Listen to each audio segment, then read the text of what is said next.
Well, good evening. I'm going to call this meeting to order. Dr. Thomason, roll call, please. Good evening. I'm going to call this meeting to order. Dr. Thomason, roll call, please. Good evening. I'm going to call this meeting to order. Dr. Thomason, roll call, please. Good evening. I'm going to call this meeting to order. We might take a pause. We have a little echo. I'm going to call this meeting to order. We might take a pause. We have a little. Good evening.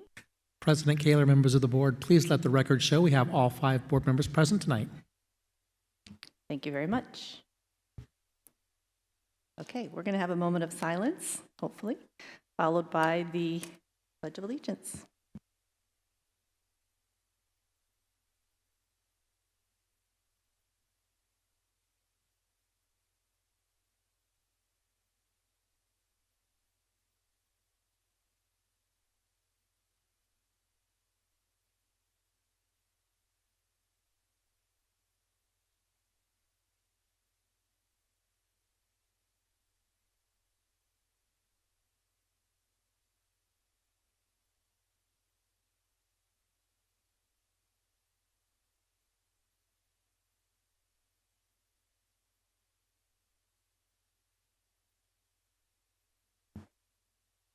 I move that we approve the agenda.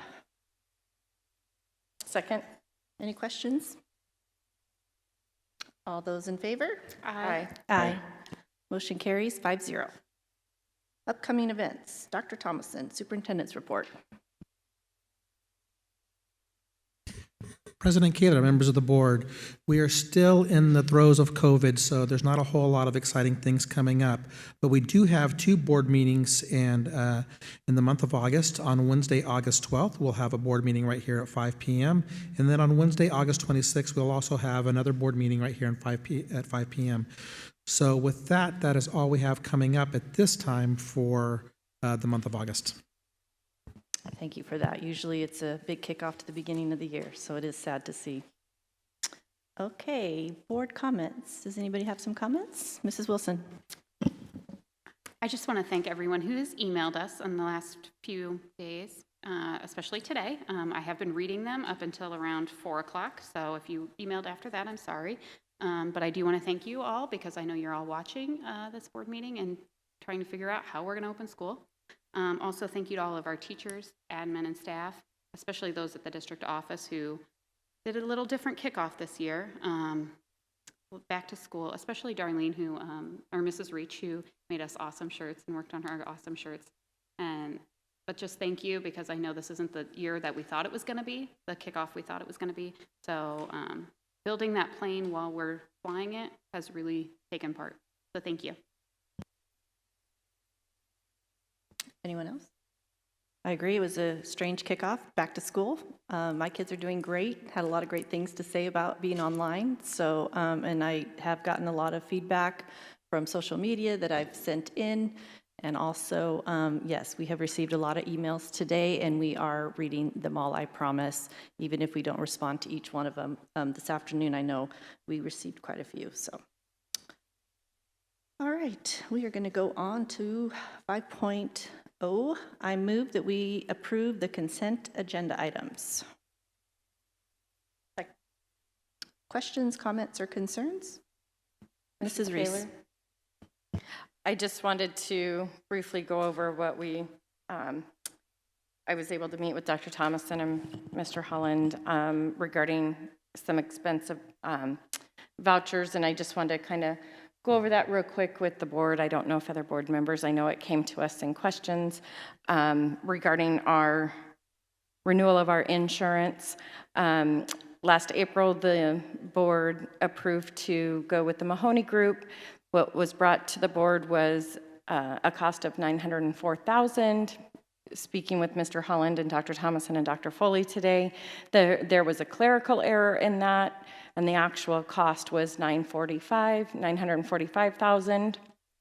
And then there were two additional add-ons later after the board had approved that, which ultimately brought our total cost to just over $999,000.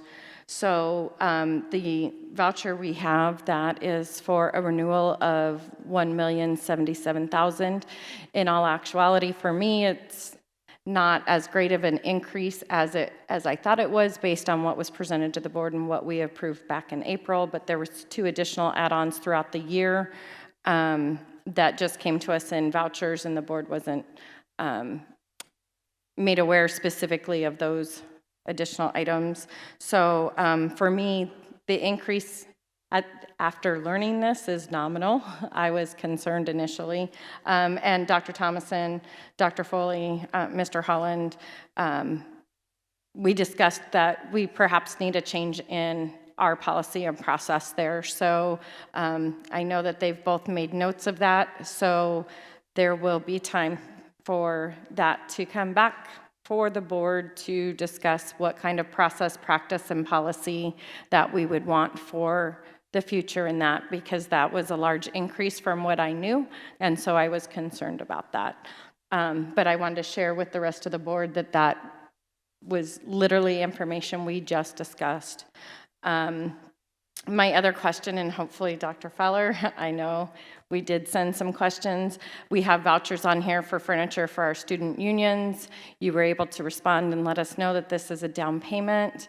I still have the question, do we have at all a final cost on what, because this still doesn't include, this was a down payment, it doesn't include the technology piece. Do we have an idea of what that final cost is? President Kaler, board member, or Vice President Reese. So as far as the furniture, the requirement was paying half of the cost up front. So there is a finite price to the furniture. And then in terms of the technology, the price for the technology, so far the quotes have been really, really high. And so we have not come to an agreement yet on anything that's reasonable. And I will bring back to the board a recommendation once we have one that's reasonable to bring back. So the answer is I don't have a price for technology. The prices that we've seen so far are astronomical. And so we're trying to find something that's reasonable, and we're not there yet. Okay, and I'm sure it is, because everybody is trying to get their hands on technology right now, because that's primarily how people can function. I would just like to ask that, if at all possible, come before the board with the cost estimates instead of on a voucher, so we can have that discussion, so we can get more of a well-rounded cost for the changes in our student unions. Yes, and we've had a quote from Troxel, a company that we've worked with before, and then this week we met with the principals and the architect in an online format with another company called iMedia. So we should have their quote this week, and then we'll at least have 2 to compare with. But I'll have that to bring back to the board. I'm hopefully soon. Thank you, Mrs. Reese. Yes, I think that Dr. Thomason is even talking about bringing back at least an informational item on our Mahoney group, and so that the entire board can get an update, since we did just sign another year contract. So I do hope you can do that maybe soon. President Kaler will make sure we get that on the next board agenda, and bring the Mahoney Group in and talk about some of the coverages and policies and costs for those areas. Thank you. And I agree, Mrs. Reese, we have to have a policy in place that moving forward, and I'm sure that's going to come back to us as well. And President Kaler, Yes. one last item on the Yes, go ahead. consent agenda. I'm going to kind of go back to what I said at the last meeting regarding the amendment to policy DKC, because that is in our consent, the expense authorization and reimbursement. I'm not comfortable with this, and kind of looking at what we've just learned and what we went through, that things just coming through on vouchers and after the fact, it just raises a little more concern for me. So I don't have, I'm not able to support the expense authorization and reimbursement at this time. Thank you. Any other questions or comments from my board? Go ahead, Mr. Glover. Thank you, President Kaler. Well, I don't know, are any of you guys else waffling? Because I can talk about why I think that the reimbursement is worthwhile. I mean, we talk about, I think what happens to a lot of teachers is they go and they're spending their own money and they just, you lose receipts, or you just, you pay with your phone and you just don't have the receipts. And I think this is just a nice way to do the paperwork ahead of time. I think it does save paperwork after the fact, but this kind of guarantees that they're not out of pocket. They can get this, they can probably get it ahead of time before they even travel, or know how much they can spend and get reimbursed. So I like the idea. I think it's good. Whatever. I do believe there's a cap too for each type of trip, so it's not like it's just a free-for-all expenditures. There is a state statute that we follow for each trip, where it goes, what it entails. So I'm comfortable with that too. President Kaler, members of the board, that is set by the federal government. It's the federal government reimbursement amounts for each state or country, or even whichever city you're at, that we follow, and that's a capped amount for each individual area depending on the cost of living in that area. Yeah, you're not, you might get one semi-nice meal for that amount of money, but the rest of the time you're scrimping and save. It's not much. Okay. All those in favor? Aye. Aye. Those opposed? Nay. Motion carries 4-1. Okay, we're moving on to 6.1, and can you scroll down a little bit there, Curtis? I move that the governing board approves a rollover amount of $232,772 to FY 2021 for the renovation of Williams Field Auditorium. Second. And Dr. Fowler, I think you're going to give us a little presentation on this, please. Yes, thank you. Thank you.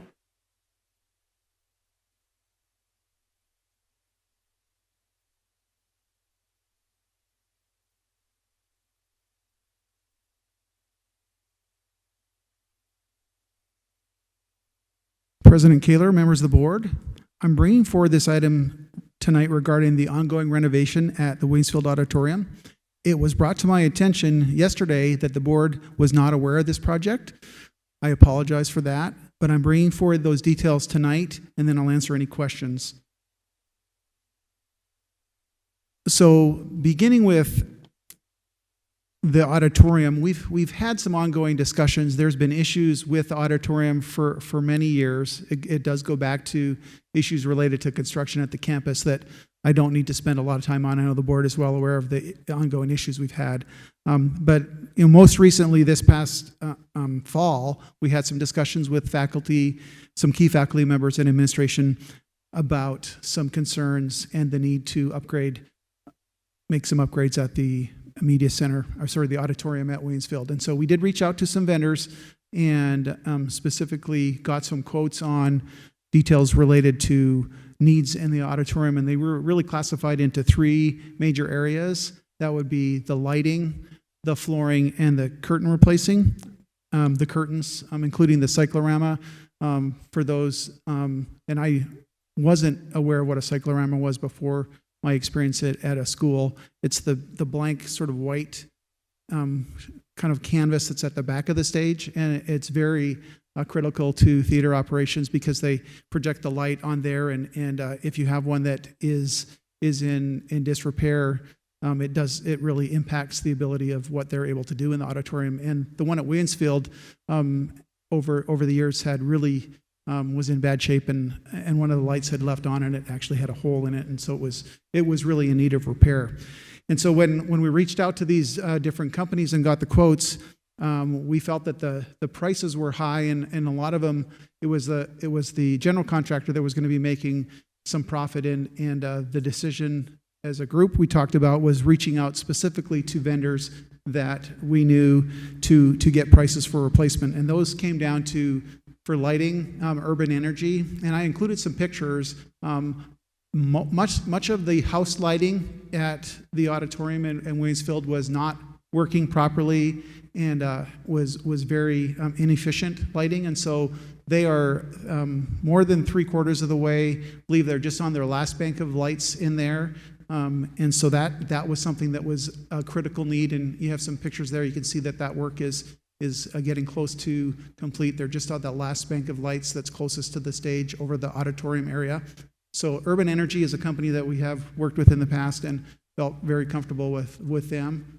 The second is the flooring. The flooring is circa 2010, or 2007, 8 when this auditorium was built, and it's in need of some refreshing in terms of the floor, and that would be replacing that carpet with new carpet, and then the polished areas that exit stage right and stage left, as well as the actual stage itself, was all part of the scope for wholesale floors. Again, another company that we've had a lot of success with and have worked with in the past. And then finally, the curtains, and there's a couple areas in the curtains that were challenged, but one of which the fire marshal requires a certain level of fire retardant ability with those curtains, and the curtains that we had not been maintained, and the fire retardant had exceeded its useful limit, and so costing all that out, it was best just to replace those, including the cyclorama, which is brand new as well. And so that all of those items were done, and that work began certainly right around the time as we entered this. And I'm using it certainly tongue-in-cheek, the wonderful world of COVID in that process. So that work had been started, and typically what happens in terms of our POs when they're issued, if the work is not completed during that season, and it's really hard for our department especially because summer is when we get most of our work done.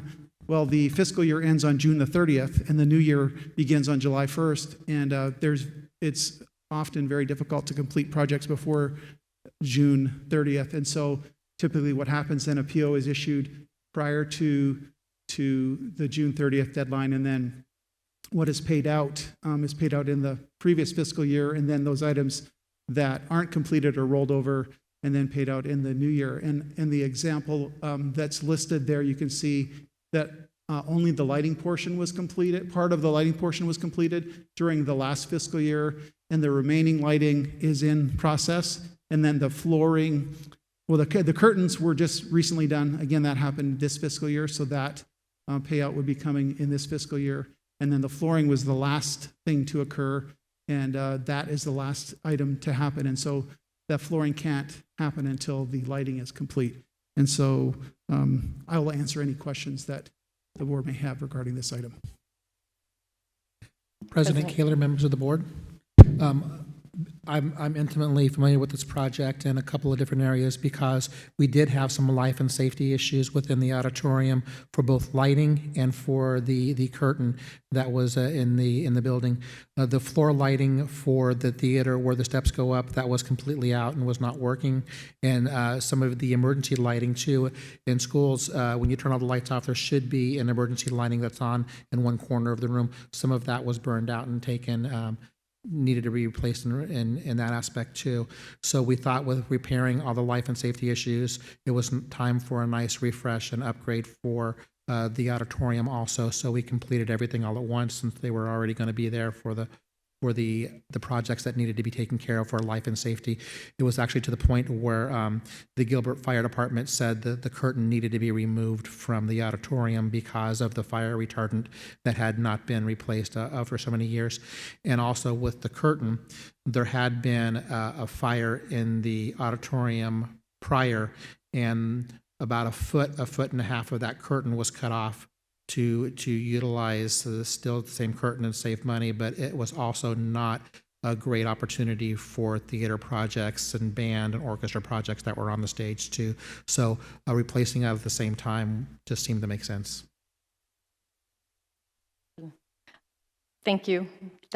I was just about to ask the question that it was my understanding a lot of these repairs were due to safety issues, and so thank you for going through all that. Yes, thank you for the clarification, Dr. Fowler. And just moving forward, I think we've all stated that we'd like to see these before and more in-depth prior to them coming in this kind of fashion, because it's already been started. But thank you for the clarification and, again, being safe. We all want to, that's, so important right now. So thank you for that. President Kaler? Yes, go ahead. Dr. Fowler and Dr. Thomason, because we did talk about these being safety issues, and I know, Dr. Fowler, you have worked really hard on getting things on a rolling repair list.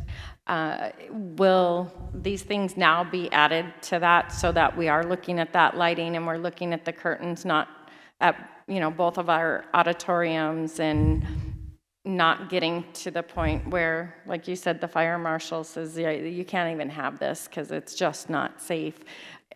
Are things like this now being looked at and adding to those refresh lists? President Kaler, Board Member Reese, yes, that item, along with others, we're identifying and identifying a list of items to be on a constant refresh piece, so we're able to stay on top of those items. So, Have we looked at our elementary schools and their curtains as well? Because I know we do have a lot of elementary schools with curtains, and if there is a fire hazard with high school, maybe those elementaries, we need to make sure that there's not a fire hazard. President Kaler, Board Member Wilson, yes, Ben Buholtz, our Director of Maintenance, he works very closely with the fire marshals and and that's part of our preventative maintenance process that we're involved with yearly. And so I don't have that information right in front of me right now, but I can tell you that he's gone through systematically with each school and knows the age and the status of those curtains. So I can get a detailed report and include that in an upcoming superintendent's report if you'd like. Thank you. I just want to make sure that we're not having a fire break out in an elementary school, and I'm sure you guys do a great job with that, but just for some peace of mind that all those curtains are handled. I know the fire marshal comes in regularly and makes sure that everything is sprayed with all the fire retardant things on all the cloth, but I just want to make sure that that's also, because I never thought about the curtain. I thought about the bulletin boards, but I never thought about the curtain. Thank you. Any other questions, comments, or concerns? Okay, all those in favor? Aye. Aye. Motion carries 5-0. 6.2, I move that the governing board approves the payment of longevity pay for 2020-2021 school year and the amounts listed for years of service, totaling $86,500. Any questions or comments for Mrs. Martin? We're all in favor, I think, of this one. So all those in favor? Aye. Aye. Motion carries 5-0. Thank you. And what everybody's been waiting for this evening, the reopening update of our school, reopening our school. You could say it all different directions. And at this point, I'll hand it over to Dr. Foley. Thank you, President Kaler, members of the board. We're excited tonight to talk with you about lots of things. And so as the PowerPoint comes up here, we will get started on almost 2 sections to this presentation. We're gonna start off, and now that it's up, we're gonna start off by saying we finished our 3rd day of school, unlike any way we've ever started school. And we want to start with these pictures of some of our beautiful students at their home learning. One of the things that we are really proud of is our families and our students for how hard they are working together to embrace the start of school very differently than any of us have ever experienced. We also have some beautiful pictures here of our beautiful teachers who also have been working hard and differently than they ever have. And in talking with our Tina and June this week, our HEA representatives, we're proud of our collective teacher team and how hard they've worked together with their coaches and their administrators to embrace this differently. So we start off by saying we have started school, and we are proud of that. Tonight we're going to talk about, there's going to be 2 parts to this presentation. We're going to start by doing some updates from our last meeting that pertain to school right now. School that's happening right now, some questions that we brought forward, and are going to address what we're doing and how we're doing that, from attendance to athletics. We'll talk a little about enrollment. We're also going to talk a little bit about facilities, because one of the things that we have spent a lot of time about is curriculum and instruction, and we're going to talk about what have we been doing with our buildings and updates from when we first talked with you. Then we're going to transition over to some updates, and we're going to talk about guidance that's come to us from the governor from the executive order last week, and we're going to talk about some important things we need to come together and understand and work forward moving forward. And so tonight we'll go deep into both of those, but we're going to start tonight with right now and then transition into next steps and now what. So we're going to start with some attendance updates, because if you'll recall, last week you asked, or the last meeting you said, so how are we doing this attendance thing? So we've done it now here. For day 3, we've got it figured out. So we're going to transition here for a second to talk a little bit about what attendance looks like in elementary and what attendance looks like in secondary right now. Okay. President Kaler, members of the board, cabinet, and community. We're excited that we've had 3 days of school. Doesn't feel like it to me. I'm missing those kids. Our teachers are in there working hard. They're taking attendance every day. There are multiple ways they can count for students participating and attending. So within our virtual meetings, within Teams and Canvas and sometimes Zoom, they are able to use a roll call feature, a chat feature. Sometimes kids are typing here or their name. Everybody's doing their own little thing. Parents and students can also email their teachers, which counts as attendance. When they complete an assignment or assessment, that is also recorded as they're here and they're working. And then parents can email to verify their kid was working and logging on. So one of the great things is these kids can complete work in the evenings if they need to, which is helpful for our parents that are working. So teachers literally can verify kids the following day in elementary. So we're looking pretty good. Our registrars are following up on any kids that haven't shown up, but our teachers are on top of it as well. So I think it's going well.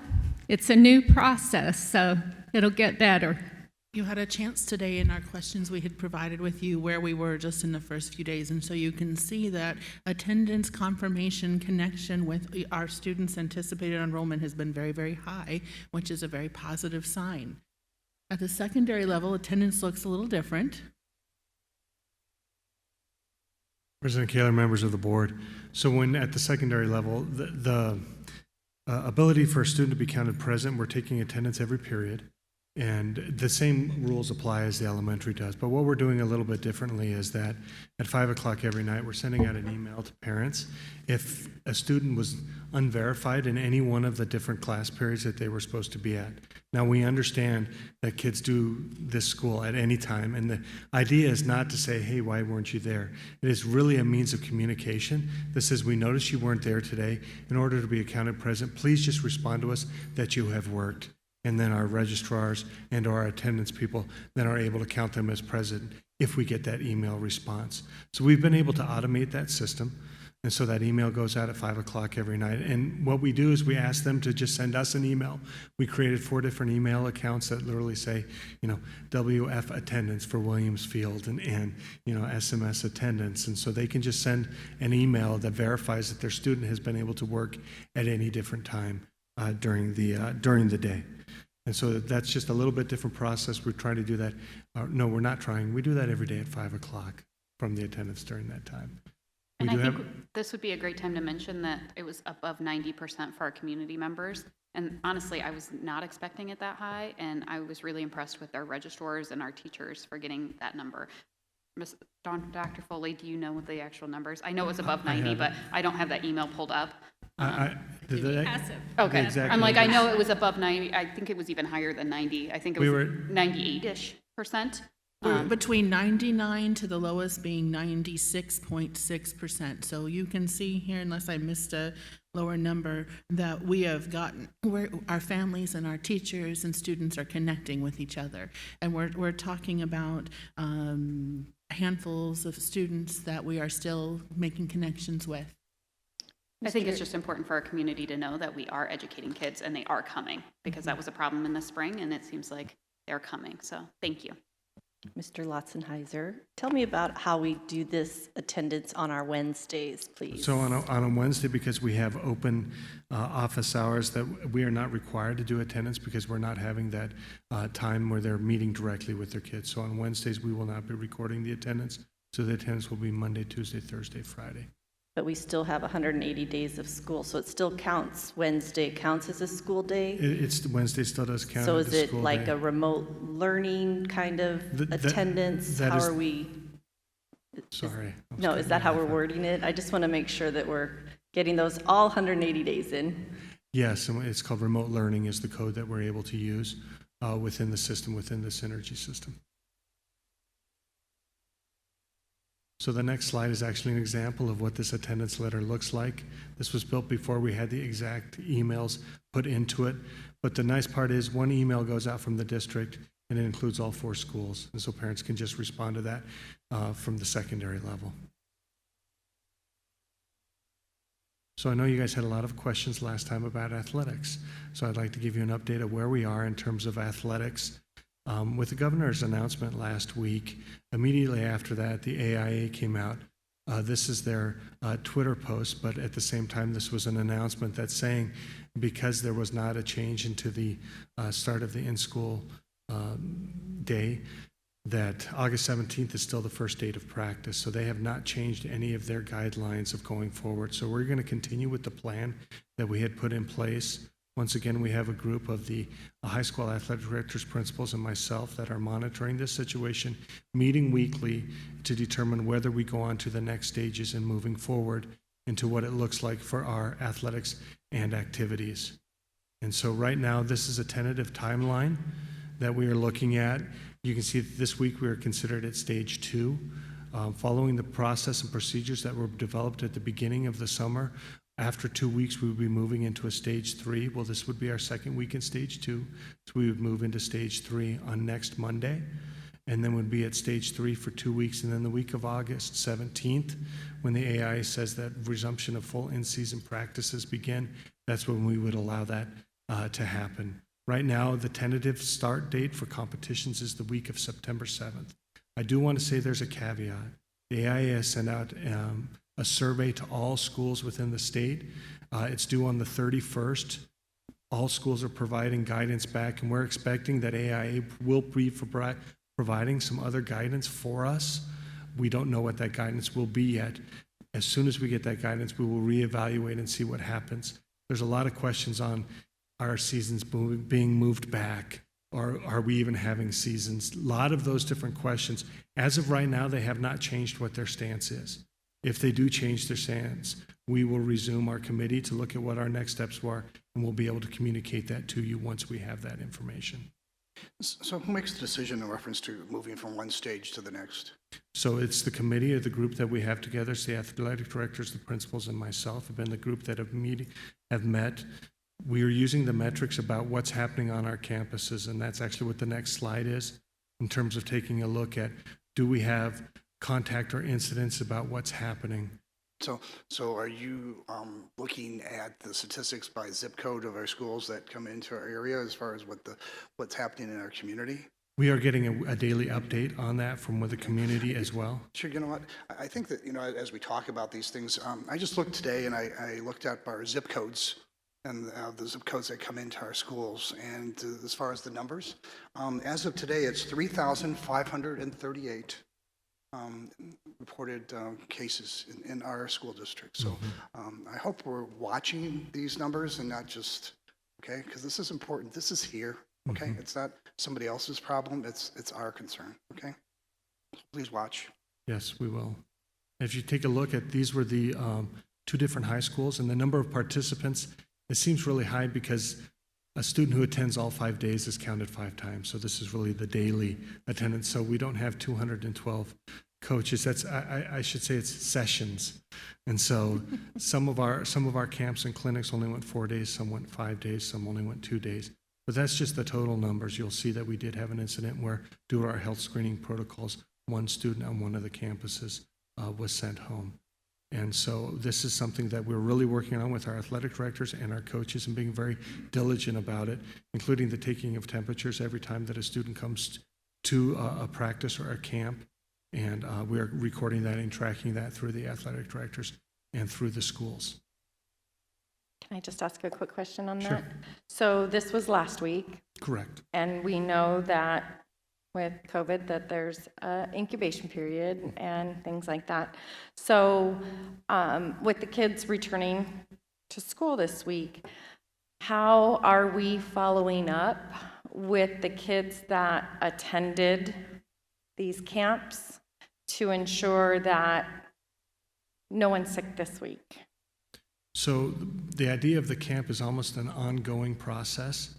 So the majority of the students who attended camps this week, there is camp this week. And so we're continuing to see them all of the time. And so it's not like they showed up and then we haven't seen them again. This is ongoing and will be until season starts, or will be until we're back in place. Did I understand that question correct? I think so. So while these were camps and now we've resumed schools, but there's still practices and things happening. So these kids are still coming onto our campuses. Correct. And participating in groups. Correct. So are you gathering information from 1 week to the next for comparisons? Like I said, we know that there is an incubation period and a delay in what we may see in illnesses. So are you each day looking at comparisons to make sure that we're not having any outbreaks, or are you just looking per day? We are recording it every day, and if there's an incident, the athletic directors are contacting myself and Jillian, our nurse, if something happens. And so that is happening on a day-to-day basis. So they're coming in, and so we're recording that information. And should there be any incidences, we have our plan that we follow and notifying the district nurse that we go through if there's any questions or concerns. So this is kind of happening on a rolling Yes. day, but we're not just, this day. We are going back and looking, like, for instance, the one who didn't pass the health screening, that we're going back and making sure, okay, I'm throwing things out here, that was on Thursday that this happened. So we really need to be looking at Monday and Tuesday at the students that perhaps, I'm not saying that this one was out because of that, but those are indications, so that we're looking at Monday and Tuesday, the kids that were in this group were good, we're not having anything like that. So we are looking at that kind of rolling, so to ensure that we have that incubation period covered. Correct. Okay. And I don't have it in here, but we met this morning, and we have not had any more incidents from the kids who have been back on campus on Monday and Tuesday of this week. And now the students that we've had previously and the students that we have even this week, these are our first quarter sports. These are our athletes, most of them. These aren't just the camps, but they were actually our first quarter athletes that were not formally practicing, but doing a camp before the season. Is that correct? When we use the term camp, because it happens in the summer camps or clinic, even though right now year-round practice is allowed, the AIA doesn't have any restriction on. These are actually all of our athletes from not just first quarter, but all the quarters. I need to touch base with you about middle school athletics. Our middle schools are part of an organization called the East Valley Conference. The EVC is composed of Chandler, Queen Creek, and Higley schools. And there was a vote made, not last week, the week before that as an EVC, they decided to suspend first quarter athletics, given a lot of the different uncertainties that were happening, especially with the fact that if they follow the AIA schedule, by the time they would be able to compete, we would have a 3-week season. And so as an EVC, there was a vote then, and from that came the suspension. So what they're currently looking at doing is, we understand that those sports are important for those students. What is the feasibility of putting those sports and combining them at the same time that we have in the second, third, and fourth quarters, provided we're allowed to be back in person and putting those through. The EVC has not made a decision on that yet, but that is an opportunity that we're looking for. There are different challenges that come along with that, because we know at the middle schools, a lot of our coaches coach first quarter, second quarter, third quarter, fourth quarter. And so how do we fit them in to make sure we have coaches? Another issue that we're dealing with is the availability of referees. Should we have to combine different sports at different times? Those are logistical things, but those are things being brought up and that we're considering for our middle school students. You know, I've been seeing across the country, a number of schools around the country are moving their fall sports to spring. So are we kind of keeping an eye on what's happening on the national level in reference to this, or are we just kind of doing our own thing in Arizona here? I think when we take a look at that, there's a lot of discussion and different things that are going on in terms of the AIA level about what's happening. There's different proposals out there currently. I know one of the proposals is to keep I'm going to use football as an example, keep football, but move the beginning of the season to the end so there would be different overlap. There have been proposals out there floated by other districts that said, yes, can we move it to the spring, and what does that look like? A lot of different conversation, but honestly, no decisions or anything going forward saying this is what we're going to do yet. Okay, another question that you guys had last time was about dual enrollment. So I wanted to give you a really, really positive update on this. I know that we talked about a liaison that's funded by the Chandler Gilbert Community College, and our liaison's name is Jasmine Mercado. And we had the good fortune to meet her last week. She came in, even though her official start date within Higley Schools wasn't until the 27th. And as you can see from the slide, her goal is to build that relationship with the teachers and the staff on the campuses. She will be housed both on Williamsfield and Higley's campus. And so she has an opportunity to serve the entire district. And so there's ways that this liaison is really going to be able to help and be that direct conduit to Chandler Gilbert Community College. And so we're very happy that she's going to be there. Right off the bat, her first goal and progress was to create a Canvas page to start opening communication with parents and with students about the processes for dual enrollment. And so I'm excited that we have that person in place. I think when we take a look at dual enrollment and how that's going to work, there's still going to be some questions about what's going to be able to be offered online and what is not. And Jasmine is going to be able to be there to help us navigate some of those situations in terms of allowing students to take it online. It is going to boil down to what qualified staff we have and how I call it the split, how the split happens between the in-person and the online. But we do have an available resource that will be working with us.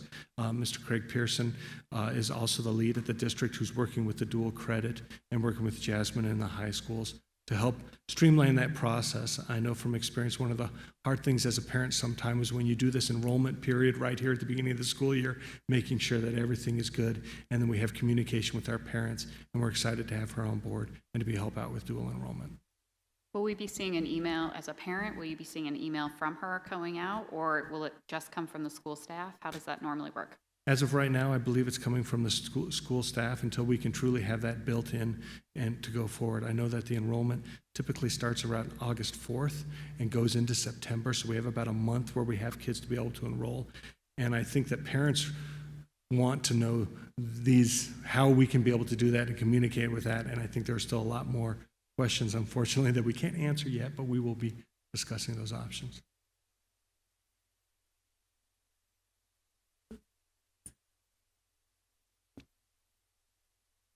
Thank you, President Kaler and members of the board. So we just wanted to kind of go over where we've started off the new year with. It's obviously very different for us as well. We've partnered up with the Transportation Department. Working with Josh has been very easygoing.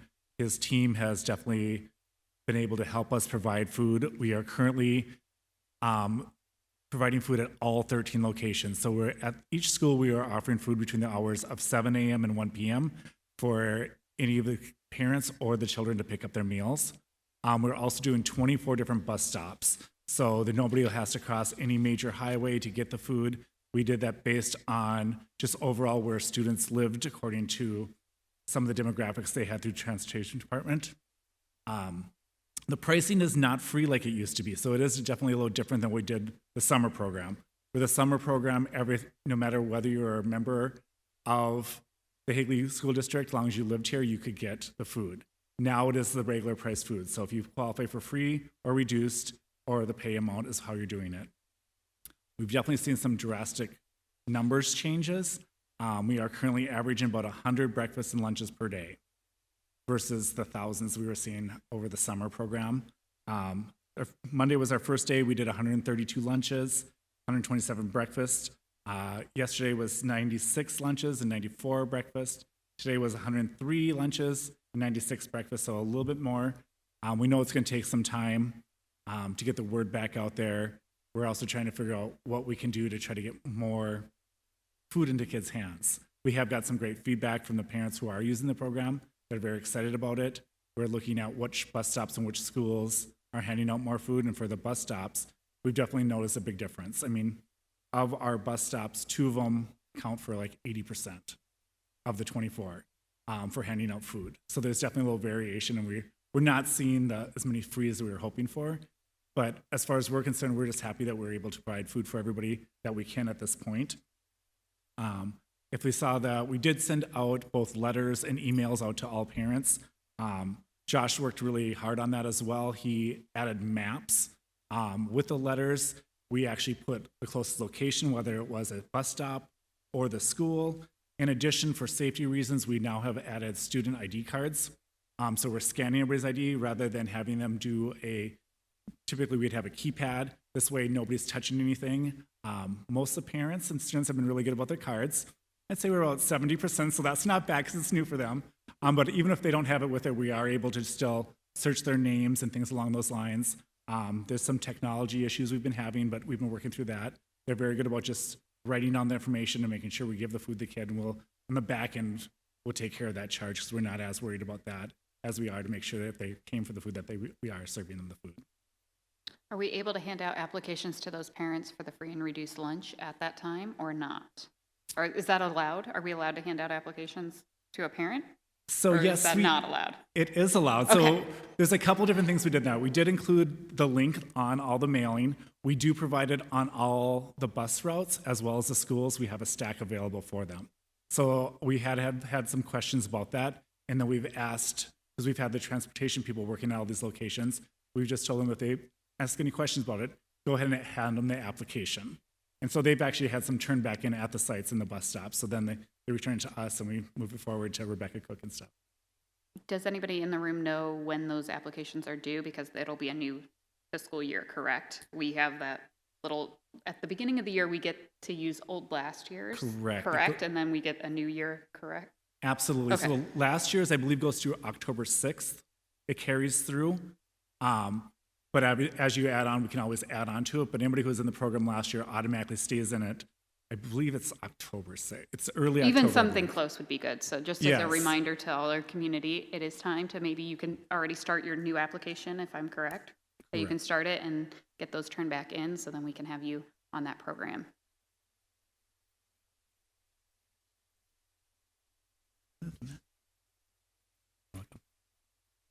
We have some updates on device distributions. So, President Kaler, members of the board, we're excited to let you know that we've been able to approve, as of today, 2,881 devices. We are working with a ratio for every 2 students, 1 device. And we would love to be 1-to-1, but we're not totally there yet. We've also been able to hand out 44 hotspots, so this has gone up in the past 2 days.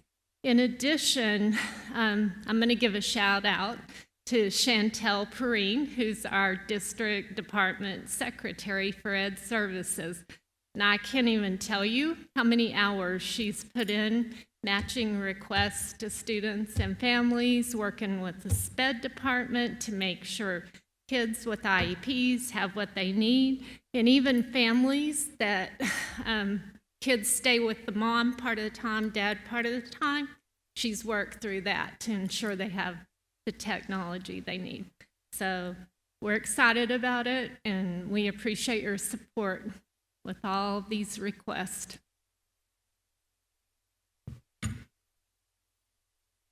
Good evening, President Kaler, members of the board, my fellow cabinet colleagues.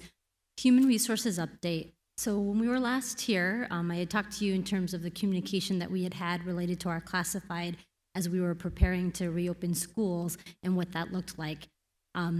Just as we've continued the theme, things are fluid. So when we first typed this together to the governor issuing his executive order and having new information today, and then getting some additional information from our various attorney groups that we use, Udall Shumway and Gustin Rosenfeld from this past Monday on the 27th. So I'll talk a little bit more about that in the next slide. But I'm proud to say with the collaboration of all of our various administrators, both at the sites as well as to the departments, we were able to reach out to all classified employees prior to the start of the school year and find additional assignments for those who were looking for additional assignments and for those who were okay with waiting and staying until in-person instruction began. We were able to record that information and data also. I will say we had a few hiccups, but a few hiccups is actually not bad considering the number of people we were looking to identify, to discuss, meet with, and find assignments. And I'll say that everyone really pulled together and did a lot of great things in making sure that we were able to accommodate those individuals and their various needs. Not in all situations were we able to fulfill their full FTE, but we were able to get very close to it if we weren't able.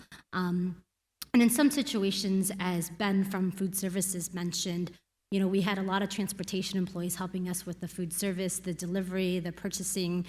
So instead of having it switch, in some cases where we had some employees work a couple hours, have a break, another couple of hours, there were some employees who probably got a little bit more than they would typically get for their FTE just because we didn't want to change one assignment for one day to 4 different people. So we had to take that into consideration as we were planning out our different shifts and our routes. So that was wonderful. And then we get the information from the governor on the 23rd, last Thursday. So if we go to the next slide, before I talk about that, I also wanted to bring up information related to the Families First Corona's Response Act in a little bit more detail. I think when this first came out last spring, and it had an effective date of April 1st, and it goes until December 31st, a lot of the emphasis, and for lack of a better word, focus, was related to our classified that were here and that were working and maybe had incidents where they had symptoms or were exposed to individuals with symptoms. And so as our individual certified teachers have returned, I think that's kind of opened up a broad new component in relation to this. I reminded my colleagues late last week that part of the Families First Coronavirus Response Act, it's a mouthful, FFCRA, this is the only federal act that we have related to leave that actually keeps employees in a paid status. Every other act that we have that's come from the federal government is unpaid, and employers can utilize or have their employees utilize various vacation time or sick time to keep them in a paid status. So this was certainly a shift for us when we got this information last spring. And I will say that in relation to the human resources employees, particularly our benefits area, an individual, Ms. Isabel Castillo, who's doing dual roles, as well as our district nurse, Ms. Jillian Fulton, has really been able to help us in these areas in making sure that we get the information out to the employees and they know what their options are in terms of whether it relates to FFCRA or something else that the district offers. But a reminder that I want to revisit that I talked to my colleagues about was the fact that in the spring, and it continues until the 31st, because this is federal, it doesn't just apply to educational institutions or educational communities, this applies to everybody.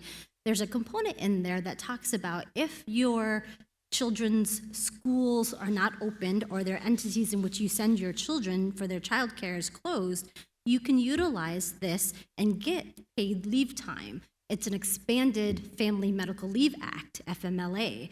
And so you can get up to 10 additional weeks. Actually, if you include the first 2 weeks, you get up to 12 weeks for this. In the spring, individuals who applied for this and wanted this particularly had to give your employer information related to proof of your care or your child care institution being closed. Interestingly enough, in consulting and talking with our attorneys as well as some Department of Labor individuals, it has actually become more lenient. So I, as an employee, can say, I don't believe the options that are out there is the options I want to provide for my child. So I can provide you my own written statement to say, I don't believe those are acceptable options. As a result, I want to apply for the FFCRA, and they can qualify for 2/3 of their pay. And I share that because as we were unsure at the time of this, whether or not the governor was going to create an executive order, I wanted all individuals to know the impact of that in terms of what options and flexibility we give our employees in relation to potential remote work, particularly our classified as our certified. We already gave that option too. And knowing that there is an option for those individuals that could get paid. And at the time, we were looking at approximately 25 employees in our classified area that were looking at this option. That number has since reduced. I got an update, and that number is now about 12 employees who are interested in this. So one thing that we're going to be bringing to you, because I give you this history, is related to this executive order that the governor passed. And the additional information that we received in terms of guidance this past Monday. As a district, we can decide if we would like to create a resolution that the board would approve to where we could pay our employees who are available to work, and then they would be committed to being available to work. And this is different than the spring. In the spring, when the governor issued HB 2910, that allowed us all to do that, and we didn't necessarily have to decide on the option. This one gives the district the option, and I think it's in the district's best option and something that we would like to do after talking with my various colleagues in cabinet, Dr. Foley and Dr. Thomason, at the next board meeting, offer you a resolution in which we could hopefully get passed so we could keep all of our employees in a paid status. And it benefits us in multiple ways. It benefits us in the context of that will help with unemployment numbers, because if we do end up furloughing, because it's not likely that we could have these alternative assignments for long periods of time, we would be responsible for the unemployment. And then we risk individuals leaving us, and then it would be hard to then fill these positions when it is time to come back to in-person instruction, not knowing when that exactly is going to be. So if we have these individuals available to work and give them as much work as possible, then hopefully they'll stay with us and be committed to us when the time does come and we continue in terms of that process. As well as the fact that in some of these areas, it's hard and challenging to find individuals to fill these positions. For example, our transportation and our paraprofessionals. In our transportation area, you have to have the CDL, and we've known in the past that Higley has struggled with maintaining tenure, for lack of a better word, with some of these positions because they could go elsewhere and sometimes get more money. But with our successful compensation study that we had that was approved and done this last school year, we've seen a lot less rollover and turnover in all of these positions in terms of our custodial, our transportation, our paraprofessional range. So we want to keep that successful momentum going. And I know that might be a struggle for some individuals, but as I said, the other dynamic of it is we have work and we have alternative assignments. We just probably can't fulfill the full FTE on all occasions, but we're going to continue to work and continue to be creative in making sure there are other things that we take advantage of doing that maybe we couldn't in a regular academic year because of the busyness and the rush of everything else that is going on. And you'll notice on there on the slide that it also pertains to our preschool area. As part of this, our preschools were not able to start. We shared the last time that our preschool teachers were helping with Kids Club and making sure that for those students that were enrolled in Kids Club during their live portions of their study that started off this week, those teachers could help support them. So this is a dynamic for them too, not knowing what all is going to happen in relation to the executive order and when preschools can start up.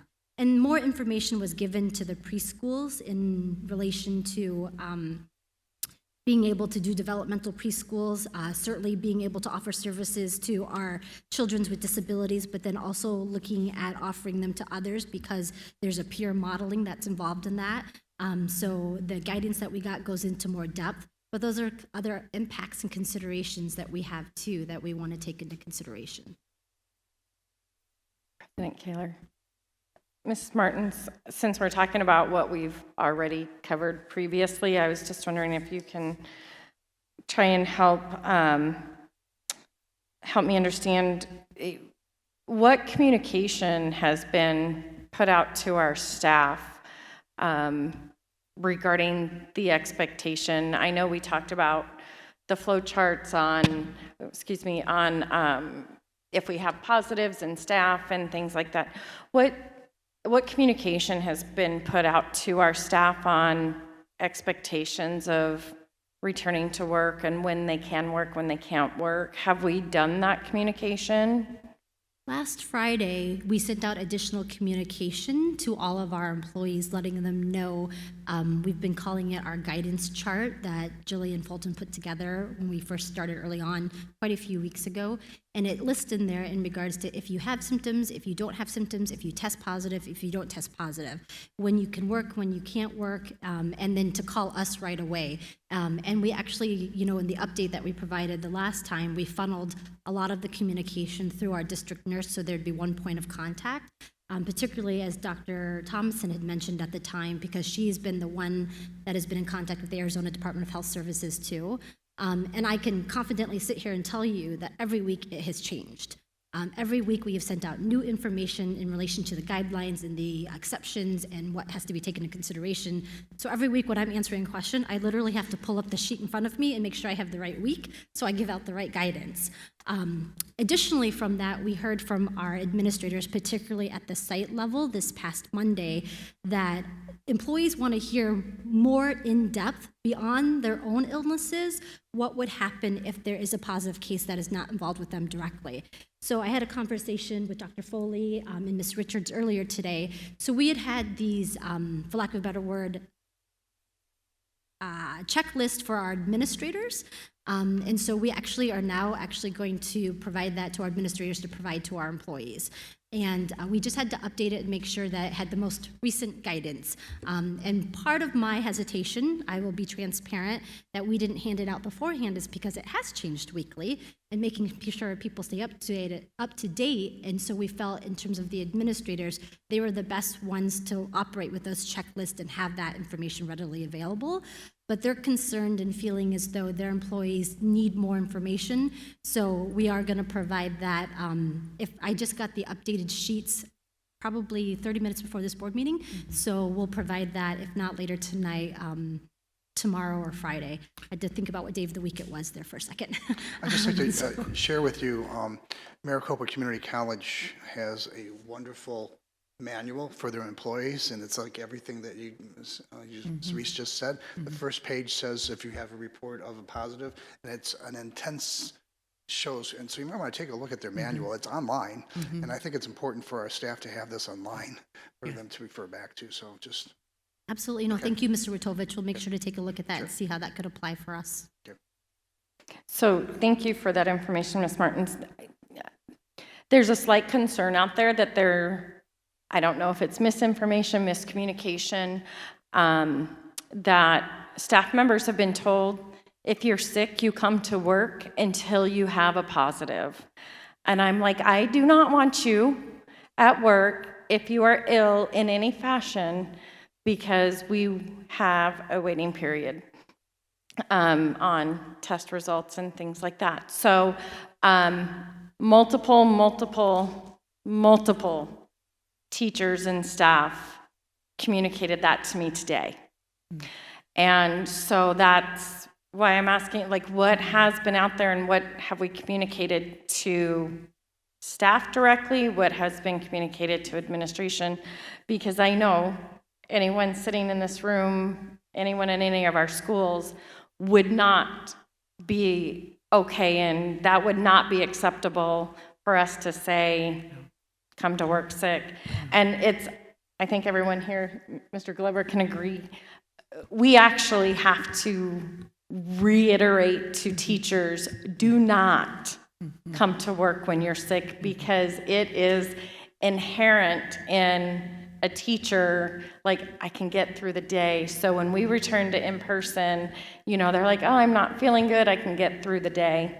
That we have to reiterate, do not, do not, do not, And so I'm really concerned that this information is out there somehow, some way, coming from administration, from site administration, in staff meetings, in group meetings, in chair meetings. So can we make sure that the information on these flow charts, Mr. Witovich said, things like that, can we make sure that this comes from the district office to all of our staff, and make sure that that's being addressed? I find that very concerning that anyone would think that that's okay.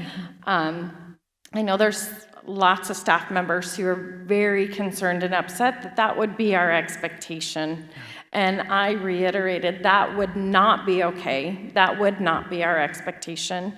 And I can have a follow-up conversation with you guys, but we need to make sure, as we've talked about before, that the information coming to our teachers, our staff, all of our sites is very clear and concise and cannot be misunderstood in any way, shape, or form.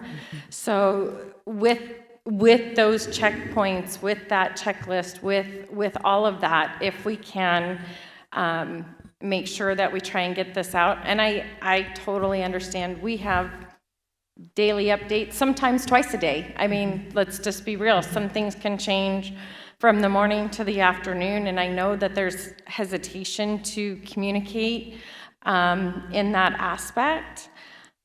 But I think when it comes to things like this, and again, I think our community, our staff, and our teachers will all know that things can change, and make sure you have a numbering system that, hey, did you check version 20.5? I mean, because it can literally be that.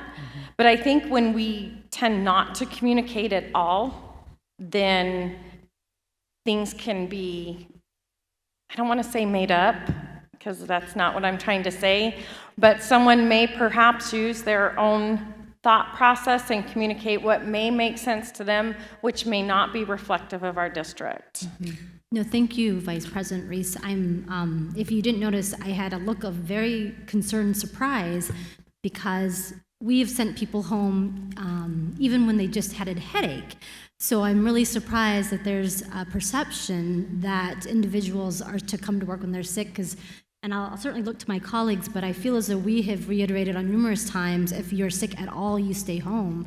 One thing, Mr. Witovich, you mentioned is that what we have been doing is every time things have been updating, we have updated our FAQs, which are housed in our intranet. So you do have to log in, but it's behind the scenes, big on our staff webpage. You go to the staff link, you log in, and all of the information has been there with the respective pages. So we'll make sure to communicate that out too, that if they can't find the email, that they reference back to those pages within Visions. It's a platform, and Blackboard too, in that larger perspective, because that is concerning. A couple weeks ago, CDC said as long as you have one symptom, you stay home. Before it was multiple symptoms, now it's one symptom. And so, every time that I've been involved, or I've heard, and I've had almost daily updates and touch bases with Ms. Fulton, we've talked about what's been going on, what the cases are, and people that have gone home just for a headache, because that's one of the symptoms that's listed, or, if somebody has had another component where they had a new loss of smell for that day, we've sent them home. The perception that you're providing, I would like to seek some additional clarification, because I'm at a loss to where that perception would have come from. And I don't know if any of my colleagues can comment on that. President Kaler, members of the board too, the information is definitely concerning. I'm not sure exactly where that's coming from, but I think we need to follow up on that. It's even part of our login process. Every time someone logs into their computer, we have the checklist there. If you have any of these symptoms, please do not come to work, please stay home, and please contact your supervisor. So in every aspect of the word, for any individual that logs into a computer on a regular basis, they should be able to read that and understand that this is no joke. If you have any of the symptoms, please don't come to work. So the information is concerning. And I will follow up Yes. separately after this meeting with you, because I agree that has always been our stance. But as you said, with these checklists and the flow charts, I just want to make sure our communication out there is very clear and concise. And so I will follow up, but I was very concerned by that. And I know the hours we have spent in this board meeting or in this boardroom and the hours you guys have spent, that was not at all what was being communicated through this forum. So, but I wanted to make sure, because that's concerning to me. And I know I don't want people coming to work like that. If they're ill, they're ill. And like I said, for teachers, it's a new mindset, because I can get through the day, and we don't want you to get through the day feeling bad. If you're sick, you need to stay home. So I'll follow up separately with you. Well, I just have a question. Is this the end of the presentation in reference to the human resources aspect, or are we going to be having some conversations in reference to on-site discussion with staff? This is the component for the human resources. As part of my update, I was not planning in regards to on-site communication with staff. I do know, through last week, a lot of the administrators remotely, and maybe sometimes in some small in-person groups, did have their kickoff meetings with their teams and the employees on their sites to talk about expectations, to talk about processes and procedures. But I've not received any concerns. So if there's any particular concern, Ms. Rutovich, that Yes, you I do. wanna- And I think Mrs. Reese brought it right up front in reference to there needs to be some type of manual, some type of document, because we're having one school saying this, one school's having a meeting, another school's not having a meeting. One school, the teachers are asking, well, I have some concerns, and they're getting responses like, well, we don't know the answer to this. So like, they're at a loss out here. I mean, it's like nobody is bringing everything together for them to look at and said, you know what, if I have some concerns that I do want to continue with online teaching, this is what I do. They're getting answers from their administrators. Oh, we don't know what to do. We don't know what the process is. And, so I mean, somebody needs to bring this together. From district, so we're all saying the same things at each one of our schools, because I'll tell you right now, it's not happening, and your staff out here are very frustrated. They're concerned because they're not getting the same information. Like I said, you're having a variety of meetings out there, and they're not getting the same answers. So like what Mrs. Reese says, just in reference to this, this needs to be done now, because you're having meetings this week with the staff, and I don't know what they're going to discuss, but we're not having the same answers here. So Certainly, something Ms. from your office, Rutovich. please. Okay. Yeah, I do know that in terms of our online component, we have not figured out all the details there, and there's other dynamics with that, and we've been communicating that with our principals and our site administrators. Again, I'm referencing the meeting that we had just this past Monday in regards to the Higley Online Academy, the processes related to that. So until we get some of those dynamics set up, but I don't want to speak or step on any toes for my colleagues here, but we have not identified completely who all is going to go online. What we did communicate prior to the start of this year, and what we had communicated in our last meeting, was that everybody was going remote. And once we identify what the numbers look like for the Higley Online Academy, or Higley Virtual Academy, then we would be able to decipher other additional needs that we need for online. And we're still identifying and working with Mr. Holland in regards to budget, what we can afford, how we look at that FTEs, what would that look like at the secondary level versus what would that look like at the elementary level. So there is still some processing that we have to figure out there. And I'll certainly work with my colleagues to make sure that we're communicating that well to our administrators and making sure they're asking the questions so they can communicate some of those items. They're the ones that are the first touch for a majority of our employees, and they should be the ones that are the first touch for our employees, and then coming to us afterwards. But you've brought up some concerns that we'll definitely make sure that we look at to and address in the bigger picture for sure. Thank you. Just real quick, one more HR question. Yes. Sorry. Yes. I know, poor Miss Martins right now. Has there been any discussion that we have accessibility to testing for our staff? I know that there's a huge liability issue, especially when you get into students, things like that, but I know they're supposed to have backlogs done, but we have seen the length of time for receiving test results. And I know for me, for my policy is if my staff members have had the need to be tested for whatever reason, multiple symptoms, direct positive exposure, whatever the reason being, is that they may not return until I have a test result, even if they're feeling better, that I still need a test result because they were tested. Is there any conversation? I know obviously in times like this, new opportunities come up. There's places that will come do on-site testing, have labs, things like that, as well as test kits. And I know Dr. Thomason and I had talked about one that could essentially be self-administered, if you will.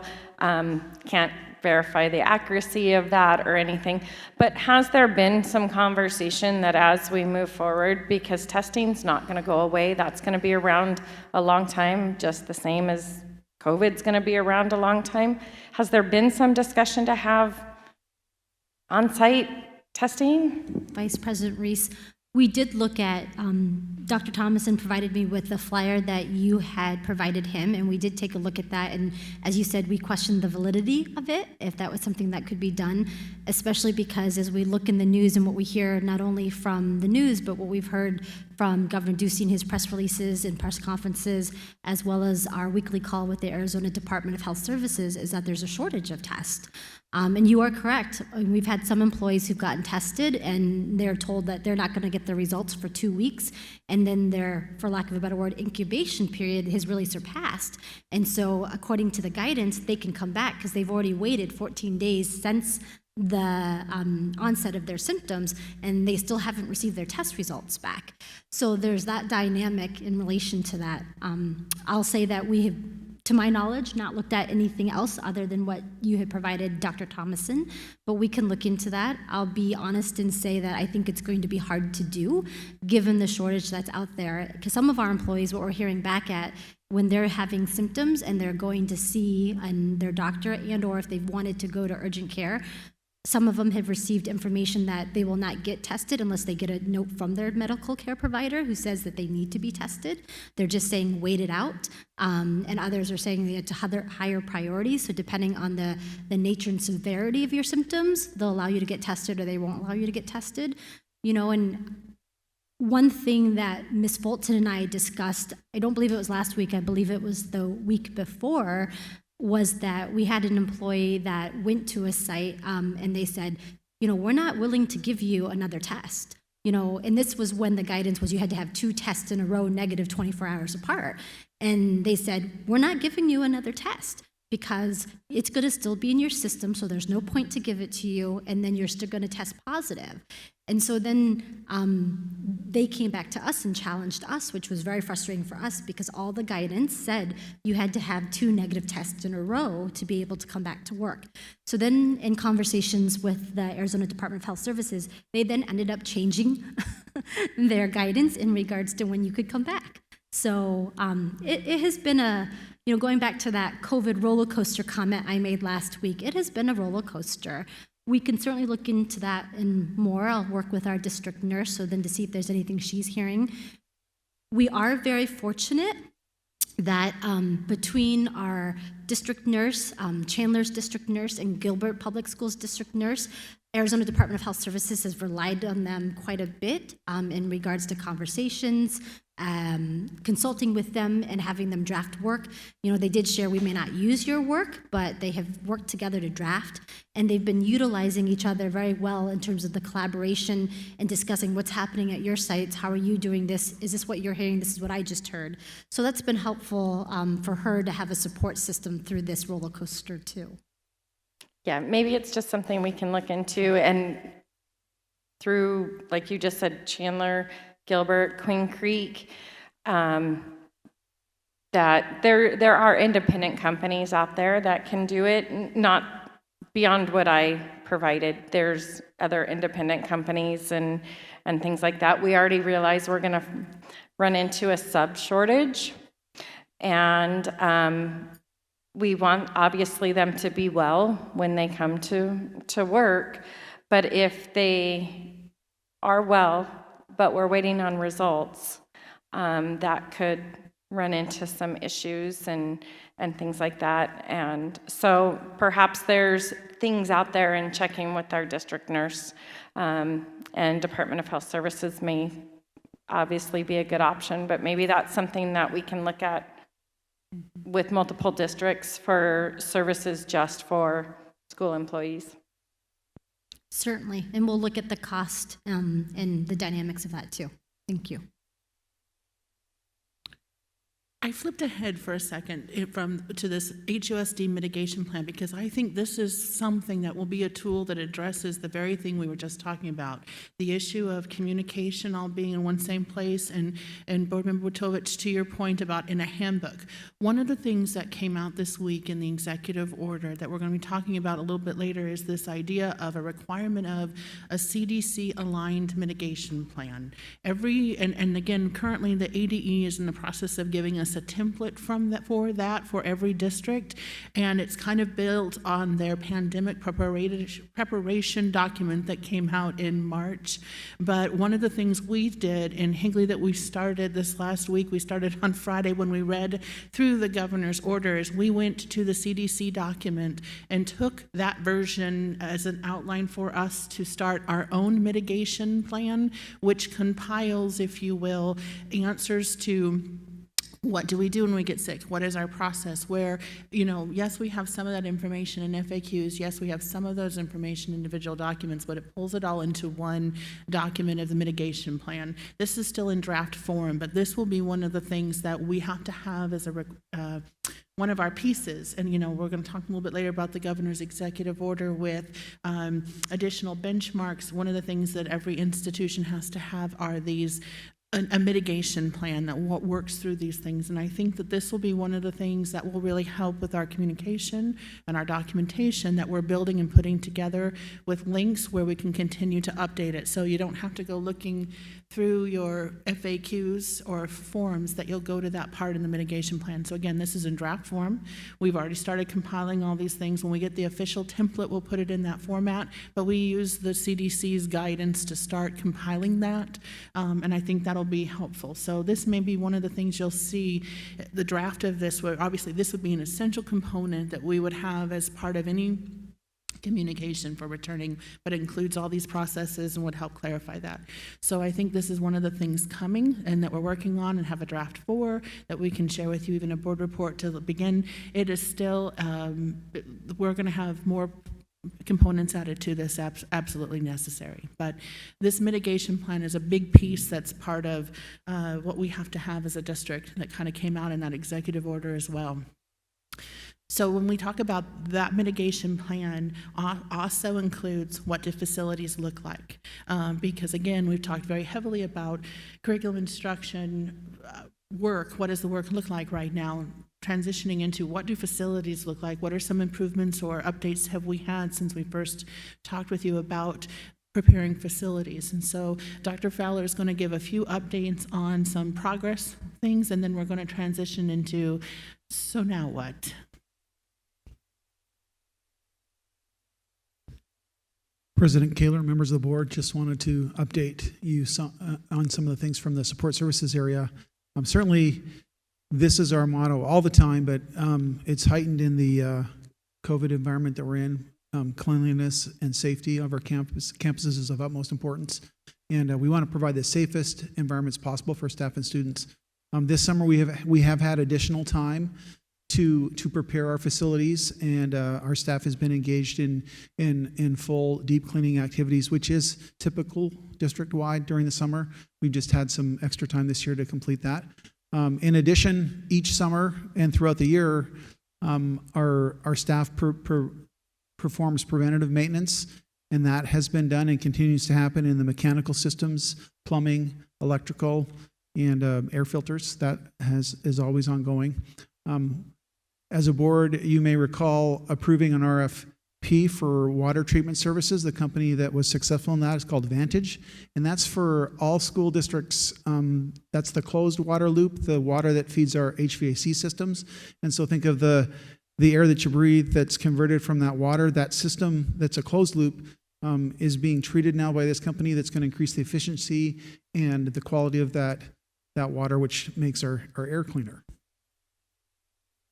Also, in looking at what we currently have and making some improvements that aid in the air that we breathe, our standard air filter, the MERV is the term used and to show the level of filter, and our typical filter has been a MERV 11, a MERV 8, and we're transitioning. The higher the number, the better. So we're transitioning to the MERV 11 filter, and we'll continue to evaluate that. But that's an enhanced filter to provide cleaner air throughout our district. Will be question. I looked at the MERV, and I see we're on MERV 8 presently right now, and I see we're moving to MERV 11. Why didn't we go higher up to like the 12 or 13? There was additional things on that would take care of things. Looking at the MERV 13, it's a whole doubles almost is in reference to that. And the other question I have is you're talking about these. I mean, we're putting these filters in. Who's going to be changing these filters? So we have our own HVAC staff that engage in filter changing throughout the district, as well as the plant foremen at each campus are responsible as well. And typically the cycle is once a quarter at the very least 3 times a year, the filters are changed. The difference between the MERV 8 filter and the MERV 11 filter, the cost is about double. And moving from an 8 to a 13, the cost is about 4 times the cost. And so we felt it more prudent and reasonable, working within the limited budget that we have, is to transition this year from an 8 to an 11, considering that most hospitals use a 13 or higher, that we would look at that and try to plan for increasing that in the future. But we thought going part of the way was better than not at all. So that is true, though the 13 is more desirable, but the cost comparing the 8 and the 13 would be about 4 times the price. So we opted to do the 11 for right now. So how many filters are at each one of our schools? Oh, I'd have to get back to, I mean, it's thousands and thousands of filters. Okay, so if there's, let's just pick one of our schools. Let's pick Chaparral, okay, just to pick a school. So how many filters would be at Chaparral? I can't answer that. Yes. President Kaler, members of the board, Where I'm going at with this question is if we're spending a lot more money going from 8 to 11, which is cost more, who's going to be cleaning these? And if we're talking a lot of filters, we need to have additional staff, which brings me to the part, perhaps in your next slide, that we're only bringing a part-time employee into the building. With all this work that needs to be done, you're bringing one part-time employee when we're investing in thousands of dollars on these filters. And I don't know how you're going to change all these filters if we have thousands of filters. President Kaler, members of the board, the filters that we're changing are the same as the filters in your house. There is no more extra labor in changing the filters than there were in the past. They are a higher, more extensive filter, but the actual changing of the filter is the same thing we've done over the last several years. I can tell you from when I was in Dr. Fowler's position 6 years ago that we were spending about $100,000 on filters, and now going from an 8 to 11, that would at least have doubled by then to $200,000, and then if we would go to a MERV 13, according to the information that Dr. Fowler just shared, that'd be $400,000. But the actual changing of the filters, Mr. Witovich, is the same thing that you do at your home. It's the same thing we've always been doing with the MERV 8 filters, that there's no extra labor cost in that. But it's something that needs to be stayed upon regularly and continue to be done on a regular basis. So the person changing the filter, I just got to refresh my memory here, is also going to be the maintenance person in the school, correct? Is that who's changing? I would defer to Dr. Fowler on that. We had a different program back when I was in that position. So who's changing the filters? On a site-by-site basis, that would be the plant foreman? So the plant on site. Yes. This is in addition to all the cleaning that we're having them do now as well, correct? Well, the plant foreman has numbers of responsibilities, but, they support on the cleaning side as well, but their main job is facilities, not custodial. Also, as it relates to district-wide preventative maintenance, and this is a recommendation that we've completed as well through district sites and through all of our campuses, is just a flush of the water systems. And this is something that is required anytime during the summer when you go long periods of time without running the water, and just a flush to clean those systems out. In addition, you'll notice plexiglass has been installed in the front office spaces, and we're continuing to deploy those at each site.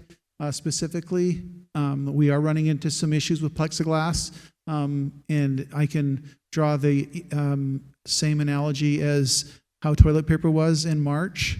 Plexiglass is now, and so we're working hard to procure more plexiglass. We have been able to supply that at all of our front offices, and we're looking to install more throughout campuses as that becomes available.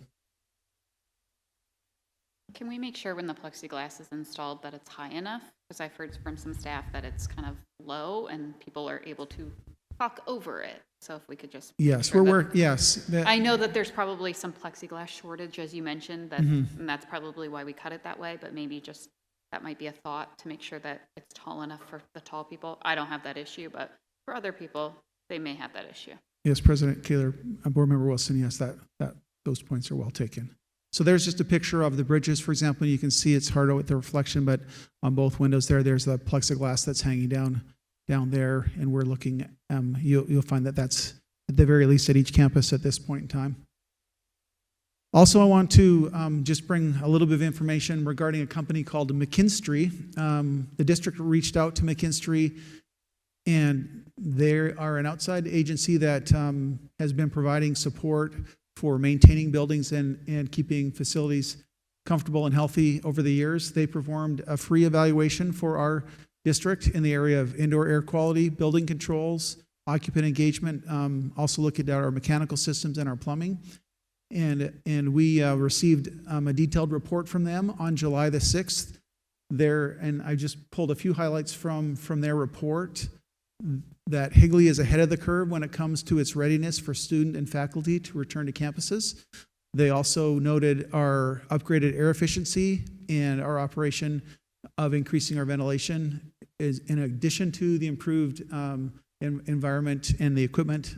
That was all in action that they saw when they came out to investigate our sites. And they also noted that our staff was busy changing air filters, cleaning equipment, and performing the maintenance, preventive maintenance operations that I referenced earlier, and that they felt that we were on schedule to have the education and support facilities ready for occupancy. Now, McKinstry did provide a report with some additional recommendations. I've just highlighted a few of those. One would be turning off of ceiling fans, the disabling of automatic air controls that is based on CO2 levels. They also added the assessment of projected occupancies, which would allow us to adjust the air handler units to make sure that we're addressing the minimum amounts and that those are maintained.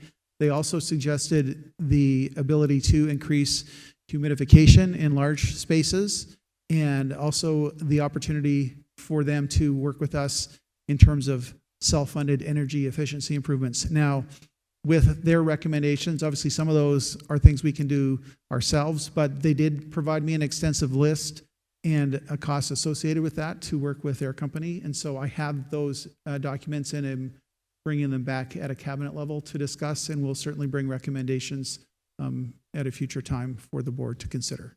So in reference to the projected occupancy, are we going with the occupancy that we have now per classroom? I mean, where is this discussion going on the occupancies to, if school opens up, how are we going to determine the occupancy for these classrooms in reference to the recommendation for the air control?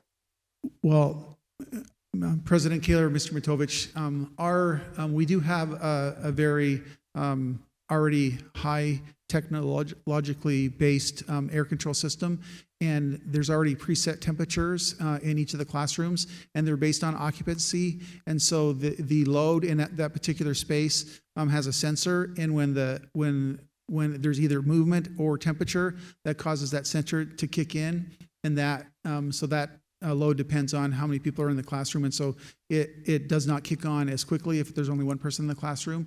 But this company would also work with us to review each of those to make sure that they're working efficiently. Many years back, we worked with Climate Tech and installed those sensors in all of our rooms, and so we are able to get a pretty good sense of how efficient those are. But just in terms of their process, they would come and kind of walk us through each individual one. So to answer your question, the rooms are based on temperature and sensor controlled. And so a room that doesn't have the temperature rise by bodies and or movement, those units won't kick in. And they would kick in then obviously when students return with that increased activity and then also the temperature in the room. With the ventilation system, with that being said, is each room in our school independent, or is there 3 classrooms tied into one? I'd have to come back on that. I think in most cases, the rooms operate independently, but there may be some cases where they're shared spaces, and so I'd have to go kind of facility by facility, but for the most part, rooms operate independently. Okay.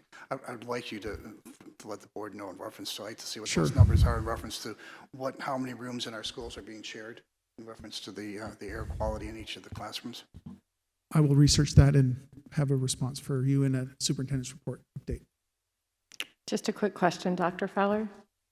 Where are their ceiling fans? And that's a great question. I'm not sure, to my recollection, if I can tell you, but that was part of the recommendation. So if there was any out there that they were recommending that we don't use them. Gotcha, because I was like, I'm trying to recall any room or any place I've been in the district that there were ceiling fans. And it could be that was one of their boilerplate recommendations, and so it may be a moot point. Also, I wanted to share a pilot project that we have begun at 2 of our schools.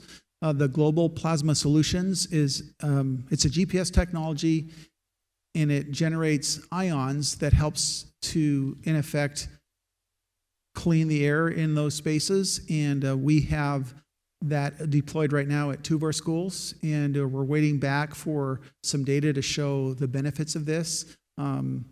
Once I have that, I'm going to be bringing that back to share as well. Yeah, so sorry, go ahead, President Kaler, go ahead. Well, is it piloting in the offices? I mean, obviously, we don't have students, so how are we going to compare apples to apples? The units themselves, we've ordered the sensor to test the air, and so we've deployed them in 5 different spaces in both of these campuses: the front office, the nurse's office, the cafeteria, the gymnasium, and the media center. And so we're going to take some readings in those schools and then compare them on sister campuses with similar makeup and try to show some differences there. And if we're able to show what the technology is saying that it does, then we'll bring those results back and make recommendations for other campuses. Yeah, I'm like, anytime there's a crisis in America and the world, there's these opportunists and profiteers that come on. I'm like super skeptical of this particular thing. So whatever results you have, I'm fascinated to find out what this particular one actually does or has any benefit. Yes, and so we're not we're being skeptical in terms of we want to see that it does deliver what they say it delivers. So that's why it's a pilot. And if they are doing what they say they will be doing, you'll be hearing that from me. And well, I'll report either way, but we'll bring that back when we have that data. Also want to talk. Someone I know, Mr. Tovich, has referred to it already. Improve sanitization throughout the campus, and we have begun hiring, and in many cases filled. Currently hiring 13 part-time custodians to provide an increased school-wide disinfecting as an additional defense against the COVID virus. Really having that person specifically be responding to high-touch areas. Our initial staffing looked at 5.5 hours per site I have had discussions, and I'm working with Cabinet to recommend possibly increasing that to full-time, at the very least at the secondary campuses, just by the sheer size of those facilities, as we work through that. And so any changes with that, certainly we'll bring that back to the board. But the idea is this person would enter, as a particular campus, the front office area, and they would sanitize all of the high-touch areas and then make their way throughout that building or that campus, door handles, restrooms, and do that as many times as they can throughout the day. Also understanding that that particular campus would need support for sanitizing during the lunch hour, during the cafeteria, and possibly some areas outside as well. I've been traveling to schools these last few days and last week, identifying particular concerns and needs at those sites as well, and working with each site principal, because each campus is different and has specific needs. But the idea is that high-touch person would have clear direction and work at being very visible, but working their way through the campus and trying to sanitize as many times as reasonable throughout the day. And I'm still working on that with each individual site to have that. And when I have those details, I'll bring that back in a report, or certainly share that with everybody.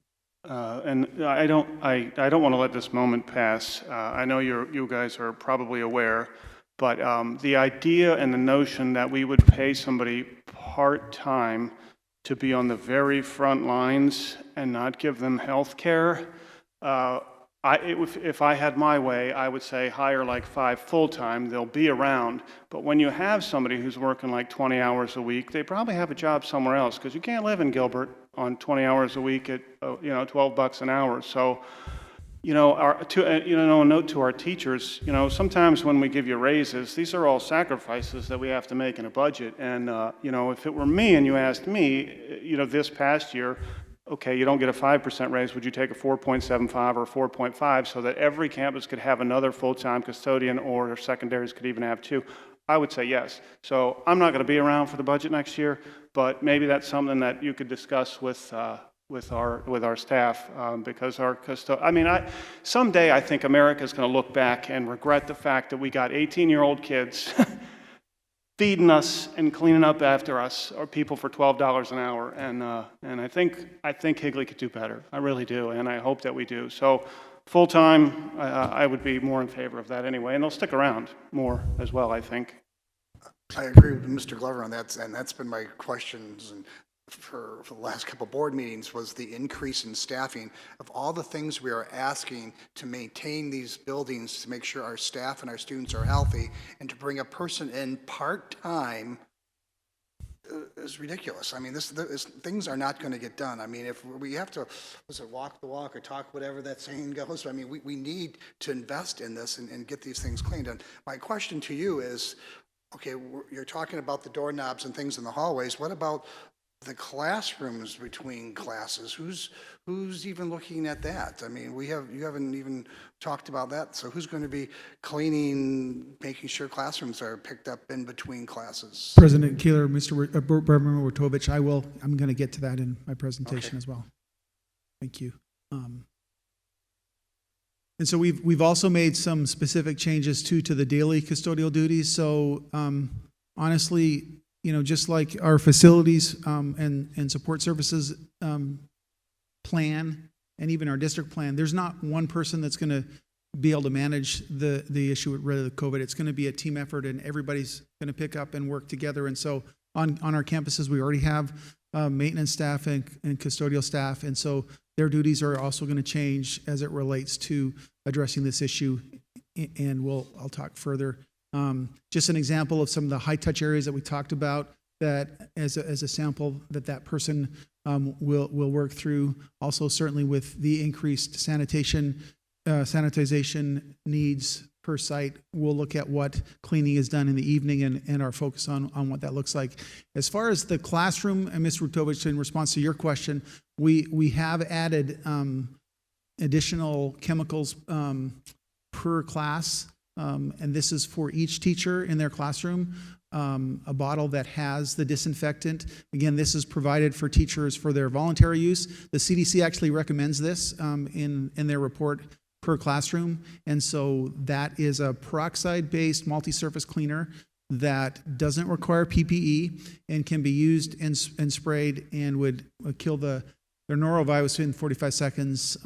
And you can use paper towel to wipe it as well. We're providing that per I'm not pleased at classroom. all that you're expecting the teachers to clean their classroom between classes. Really? I'm not Okay. expecting teachers, No, Mr. I mean, Tovich, that's not first what of I all, we shouldn't said. even ask, the teachers should not be cleaning these classrooms. And first of all, these chemicals, you're going to be spraying chemicals between classes. It takes 10 to 15 minutes for these chemicals to dry, for Christ's sake. So classes in high school are, what, 5 minutes? So these children are going to be walking into these classrooms with chemical sprays? So, No, so it's Mr. not the Tovich, teachers. It's not the teachers' responsibilities to clean these classrooms between. It is not.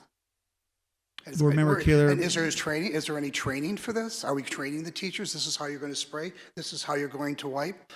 I don't see any manuals. There's nothing been presented on this. This is ridiculous. Board Member President Kaler, Board Member Tovich, the cleaner for the teacher's classroom is provided for their use voluntarily. As you know right now, each teacher's classroom, typically when the back to school time comes, teachers request wipes and sanitizer and a lot of the cleaning supplies. Many teachers already have cleaning supplies and use them already. This is an additional thing that we're providing for each teacher. Are we requiring it? No, it's provided for them voluntarily. In terms of expectations to clean between each class period, I agree that's probably not realistic. So for teachers, maybe it's their prep hour, maybe it's before or just before recess or during their lunch period. Again, this is something else that we're providing. Each of these classrooms are going to be completely sanitized each night with the new protocols and with the people that we've hired. But this was just an additional item that we're providing for teachers if they choose to use, that they can, but we're not requiring them or saying that they have to. Dr. Fowler, Yes.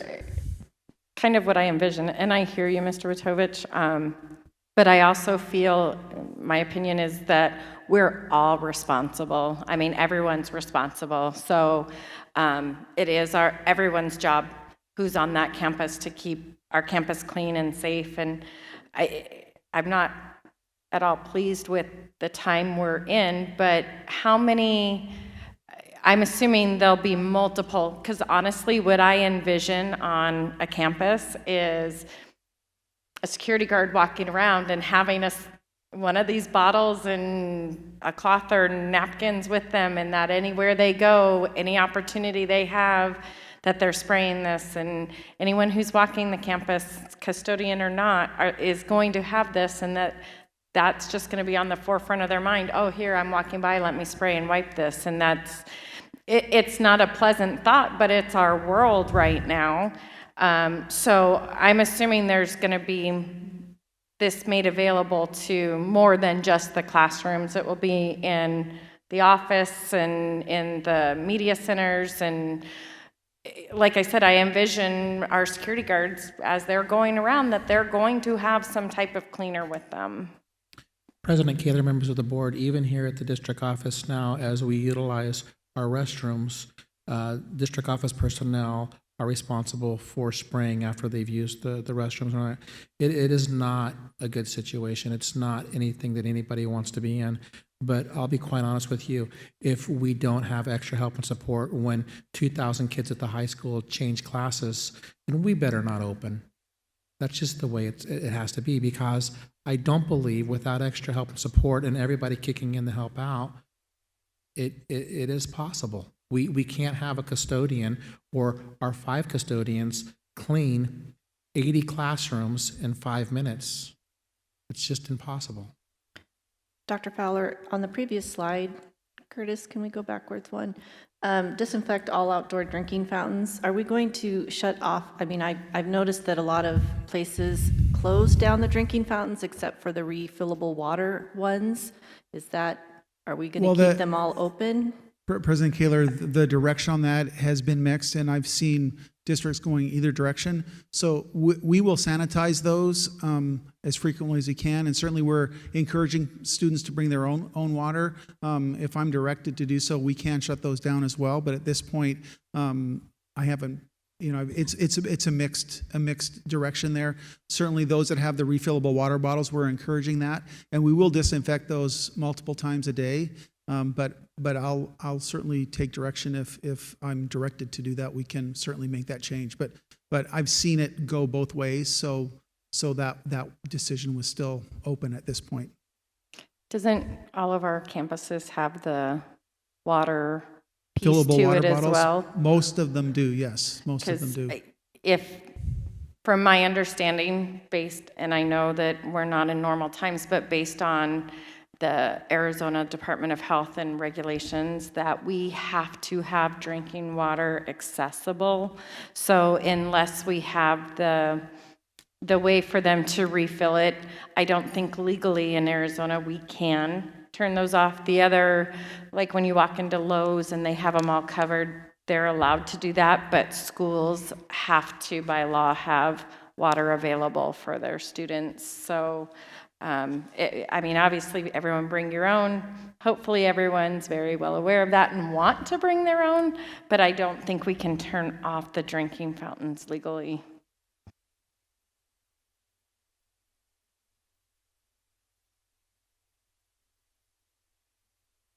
And then just want to touch a little bit on custodial training. We do have ongoing training provided by WACC. Recently, we had a training for our plant foreman and our night leads with the custodians. And typically at campus, the plant foreman and night lead really kind of control what is happening and communicate what's going on during the day and during the night.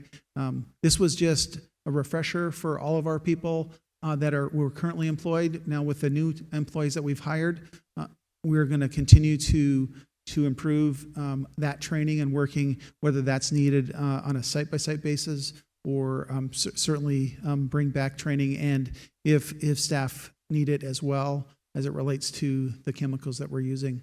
Also, I wanted to just touch on the COVID-19 critical response team. We have employed this group a number of times, and it's a group of 5 employees within my department that have been trained and have the ability to use the electrostatic sprayers.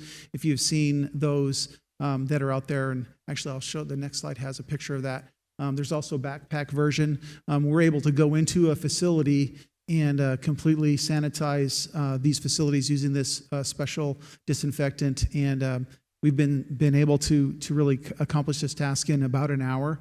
And one of the things that I wanted to share as well is we've been able to purchase one of these for each campus as well. So each campus has the ability to utilize these to help with sanitizing, be that during the lunch hours, the tables, or other high-touch areas, or also in the playground between recesses and those types of things. And so just to let the board know that we have, when we've had a suspected case or the potential of any infection, we've deployed this team a few times and been able to effectively go and completely sanitize areas. So that is, wanted to bring that to your attention as well. And that uses the Pure Tabs, which you put in the machine and use it, and it's very seamless. Josh Crosby, our amazing director of transportation, actually has had this piece of equipment for a while, and it was using it during cold and flu season in the past, and now they actually have a number of these. And although we don't have a transportation update right now for you, if you remember in our last presentation, we talked about transportation, and this is actually what they're using to sanitize the buses, as well as some other chemical that they're using to sanitize after every bus run.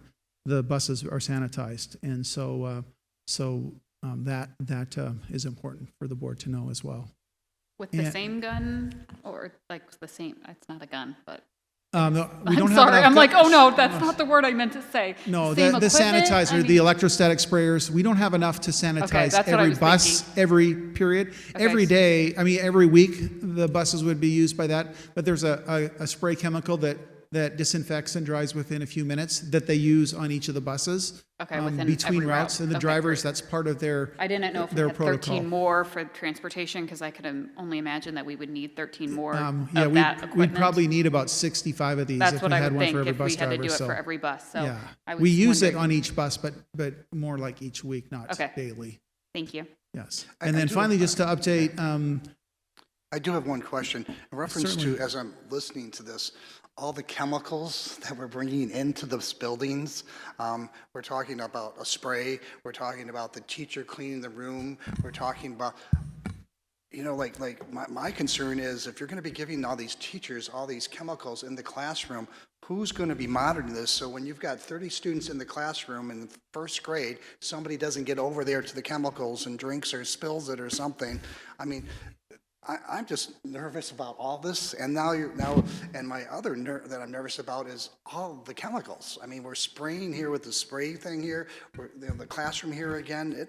This is a lot of chemicals we're bringing in with these children, and it's just, I don't know about you. I hear you, Mr. Witovich, and then I go, but what is our alternative? Not to clean? What? And again, like what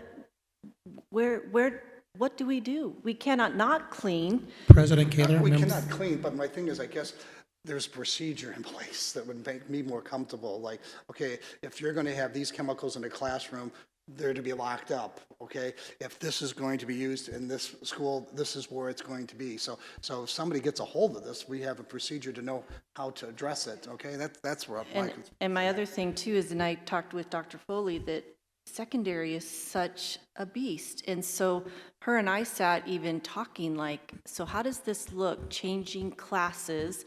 How much time in between each class? Is it the teacher handing out a wipe to each student to wipe down their area and then they go, I mean, there's so many different options out there, and it's, and I understand what you're saying, because then within a few minutes, there's another student coming in, sitting in that wet chair. I mean, it's just so overwhelming, and I get your concerns completely. President Kaler, members of the board, this is also a very heavily discussed topic within the cabinet group too, and I want to let you know that Dr. Foley and Dr. Fowler and David and Sherry have really discussed this, and we are spending extra money and extra funds to make sure that the chemicals that we buy are the ones that don't require PPE, are the chemicals and the supplies that we need that are the least toxic as possible. It is costing us more money, and they're very difficult to get a hold of. As a matter of fact, we were very afraid that we wouldn't have enough spray bottles for when school may open back up, and those just came in this week because all these things are very difficult to get a hold of. And so you're right, Mr. Witovich, this is not a perfect situation, but I would tell you that I can tell you this team right here is taking a look at everything. Dr. Foley has been an absolute rock star in making sure that even though it's not a perfect situation, it's the best we can do in the times of COVID.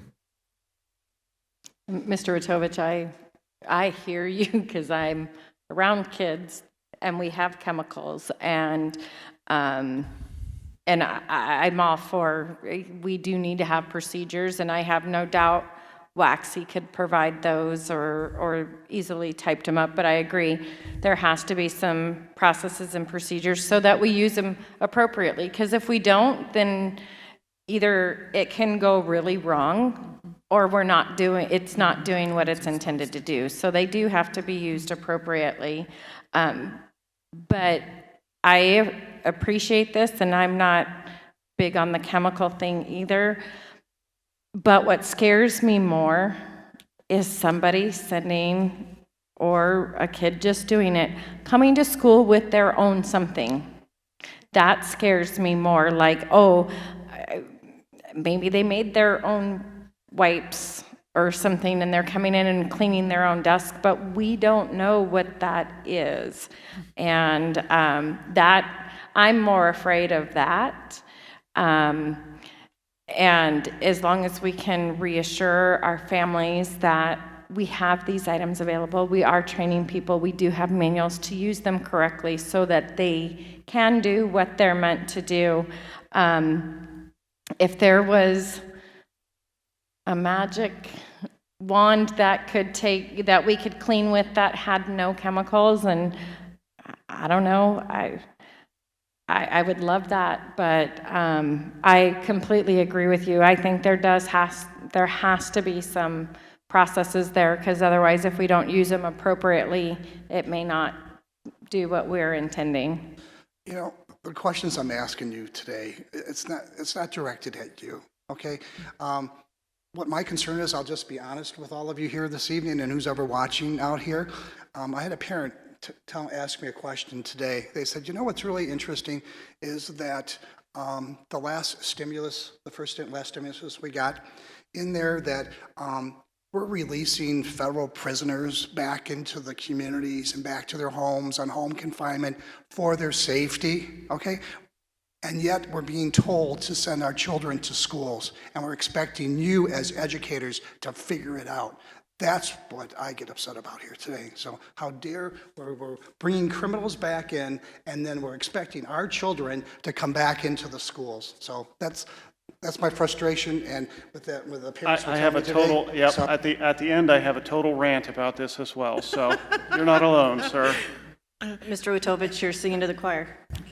Well, and I just want to reassure you, I guarantee you, we literally sat around reading labels of Clorox wipes, wet ones. We were looking at what can be used that is effective, that can be wiped off so that you're not walking into wet and sitting on wet, and finding that there are very few options that had that capacity for cleaning that didn't require gloves, goggles, or would be, toxic, harmful. So it has been, we hear you, and the concern about what is in those chemicals and the long-term effects, and having those specs and knowing only what we know today. I hear you, and know that there has been a lot of conversation about what and how, and not being happy with the outcome of any of those, but the best of the worst that we got for you right now. I just applaud you for what you're doing, because it's not your jobs to do this. And whoever thought in our lifetime this would happen like this, but back again to where we're thinking, I just I'm not comfortable with everything that's happening. I'm not either. And I see these criminals coming out, and we want our kids to go in. It's just, okay. President Kaler, members of the board too, I can tell you that this incredible rockstar team has also called our neighboring school districts and peers, and we are leaps and bounds ahead of them on some of this safety and some of this cleaning processes and that aspect too. I mean, they've really done an incredible job of vetting the process, the PPE, the chemicals, and what needs to be done to try to safely bring back students as safely as possible when it's safe. And just to finish with my piece, just a credit to our warehouse staff. They've been working very, very hard and trying to find as much PPE and to stockpile as much as we can reasonably, so we're prepared for things. And there's still some needs, but we do have a good supply of a lot of items. Also want to give the print shop credit, which also is part of the warehouse, for the directional markers and the circles that you stand on with the logos that we're adding at sites, and schools that need signs, and the posters for wear a mask, and all the things that we're realizing that we need to add. They've just been doing a great job with those, but also creating them in a way that it promotes school spirit within each of the individual sites. And so you get a chance to say well done to the warehouse people. They've been doing a great job as well.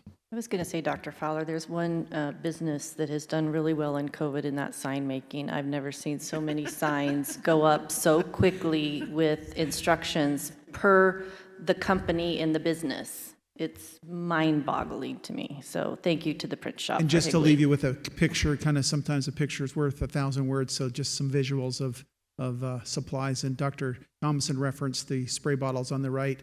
I have to admit, I was pretty nervous when we were about to deploy and needed the spray bottles to all the classrooms, and our order of about 3,000 had not shown up yet. But fortunately, it did come. Thank you for explaining what the picture on the left is, because I looked at it and I couldn't quite figure out what it was. And now I know. Oh, it's the markers. I was like, what is that? And I couldn't those quite are the figure it peel and out. stick, So those are the stickers for markers. Great, thank you for explaining Trying that. to promote physical, does look like Connect trying to promote 4. physical distancing. So President Kaler, I want to acknowledge Curtis because he designed every one of the school stickers or markers. Very nice. We were just talking that it looked like Twister up here, but It does. that's aging us, so Curtis doesn't even know what that game is.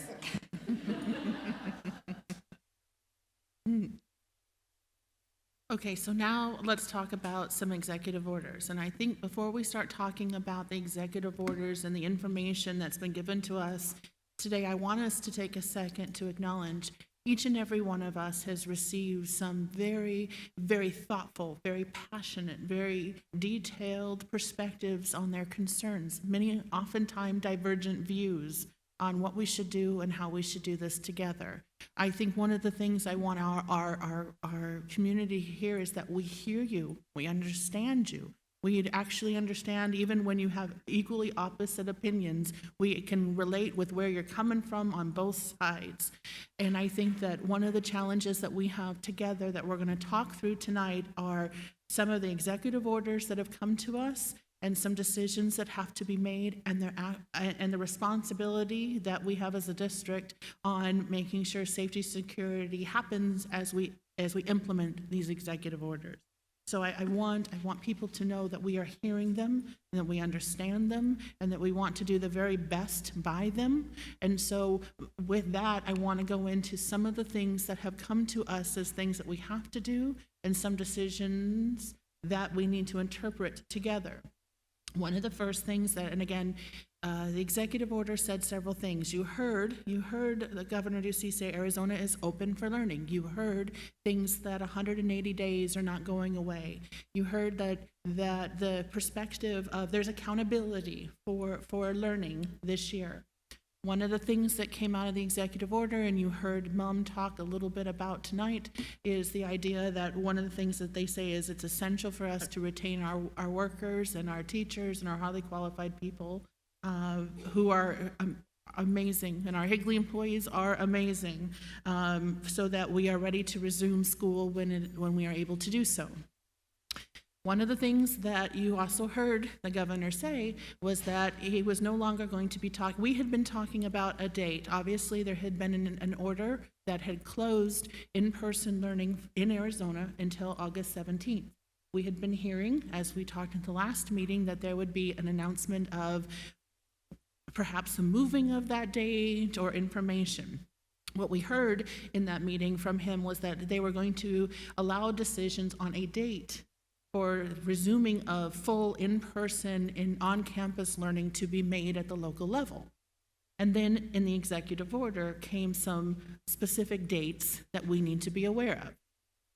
One of the first dates that was shared in the executive order was that the Arizona Department of Health Services has been directed, because there had been a lot of concern about schools. If we're going to put this responsibility on local governing boards to make decisions, we need to give them some metrics to make some decisions. So they have shared that by no later than August 7th, we are to receive some recommendations that are from the Arizona Department of Health Services to help us use this. The executive order says that we shall consider these recommendations. One of the things specifically, I literally feel like I could recite this executive order to you verbatim, because I have literally spent this much time with it. But what it also says is that each school shall have these mitigation plans, like we talked about earlier, that are aligned to the CDC prior to opening, so that these are things that, in addition to your mitigation plan, you can and should consider these recommendations that are coming. Obviously, we've been speculating what might these benchmarks include. I mean, we are currently already monitoring our zip codes by a daily basis, our own internal data on a daily basis. What other metrics and pieces? All of this is going to be very important to us. Can I point out that we are given this data we'll give this on the 7th, and then the date back is the 17th. And that includes 2 weekends. So they are giving us 5 days. Correct. 5 work days for our employees to figure this out. For us to interpret and to determine. So I just want to make that very clear, that 5 work days for all of you. So just to our community, something to think about, 5 days. When you start putting this on a calendar, one may begin to have heart palpitations just a little bit. Yeah. And President Kaler, members of the board, I know this team. They'll be working those weekends. So one of the other things that was part of this is while we were told that you decide, you use these metrics, and you decide when you feel that you can safely reopen buildings. And there are districts around the state who have already identified dates, and many now are now talking about those as well. One of the things, though, that was part of this executive order is the requirement that if you are to be eligible for the funding, and all of us can acknowledge that to be eligible for the funding, you are required to begin on, even if you deem that the buildings are not ready for everyone to open, and even if you are still considering your metrics, that on the 17th, we are obligated to start to provide on-site learning opportunities and support services for students whose families have determined that they want a place or need a place for their student to go during that day, and that shall begin on August 17th. When we talk about what those services include, those are in-person support services that include supervision that happen during the school day. And they refer to two other executive orders in this one. They refer to 41 and they refer to 44, which are basically saying that regardless of what your schedule is, that you are obligated to offer this Monday through Friday from your normal school hours as in previous years. They do indicate, and again, these are just, these are summarized from the exact executive order bullets. The other piece was with that while you can adopt policies to mitigate the physical distancing, it cannot result in refusal to provide it.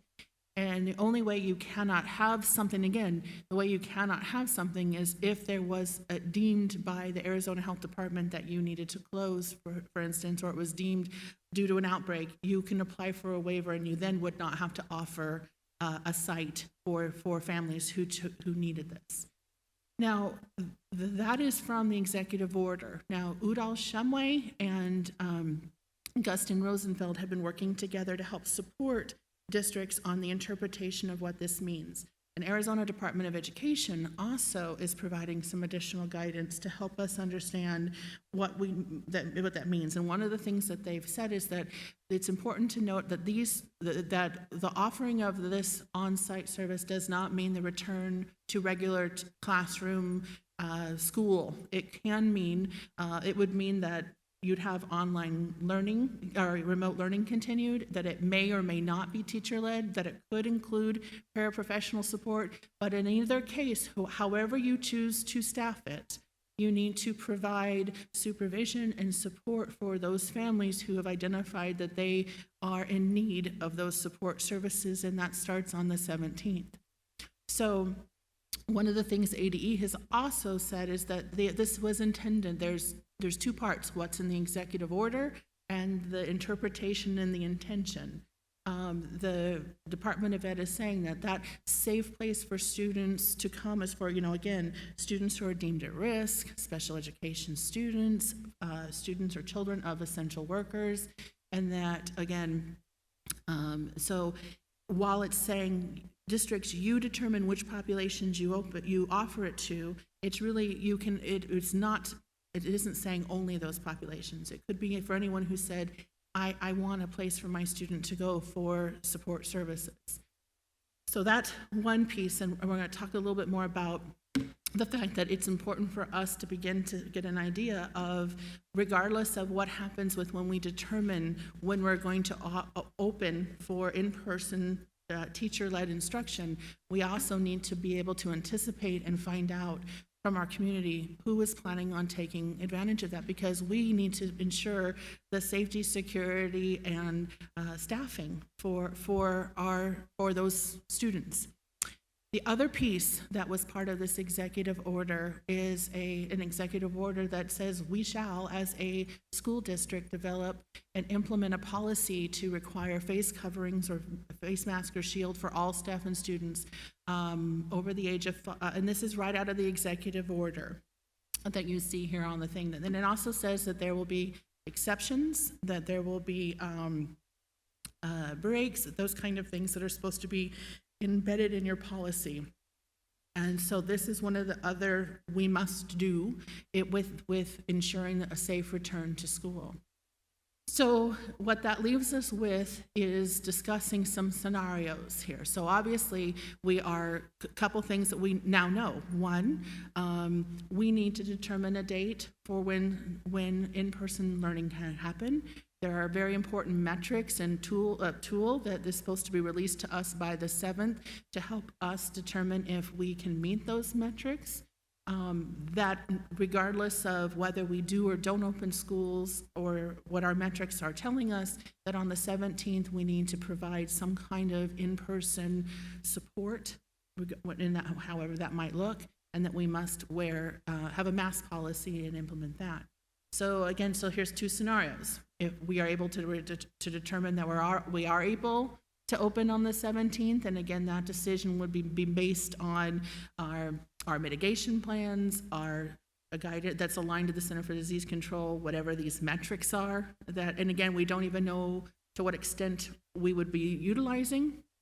And again, county and health officials and our own data and resources to determine we are able to do this, or scenario 2, which is we are not able to, or we need more time, and at this point, if we aren't able to, remote learning would have to continue for all students until we were able to open in-person learning. So those are our two scenarios.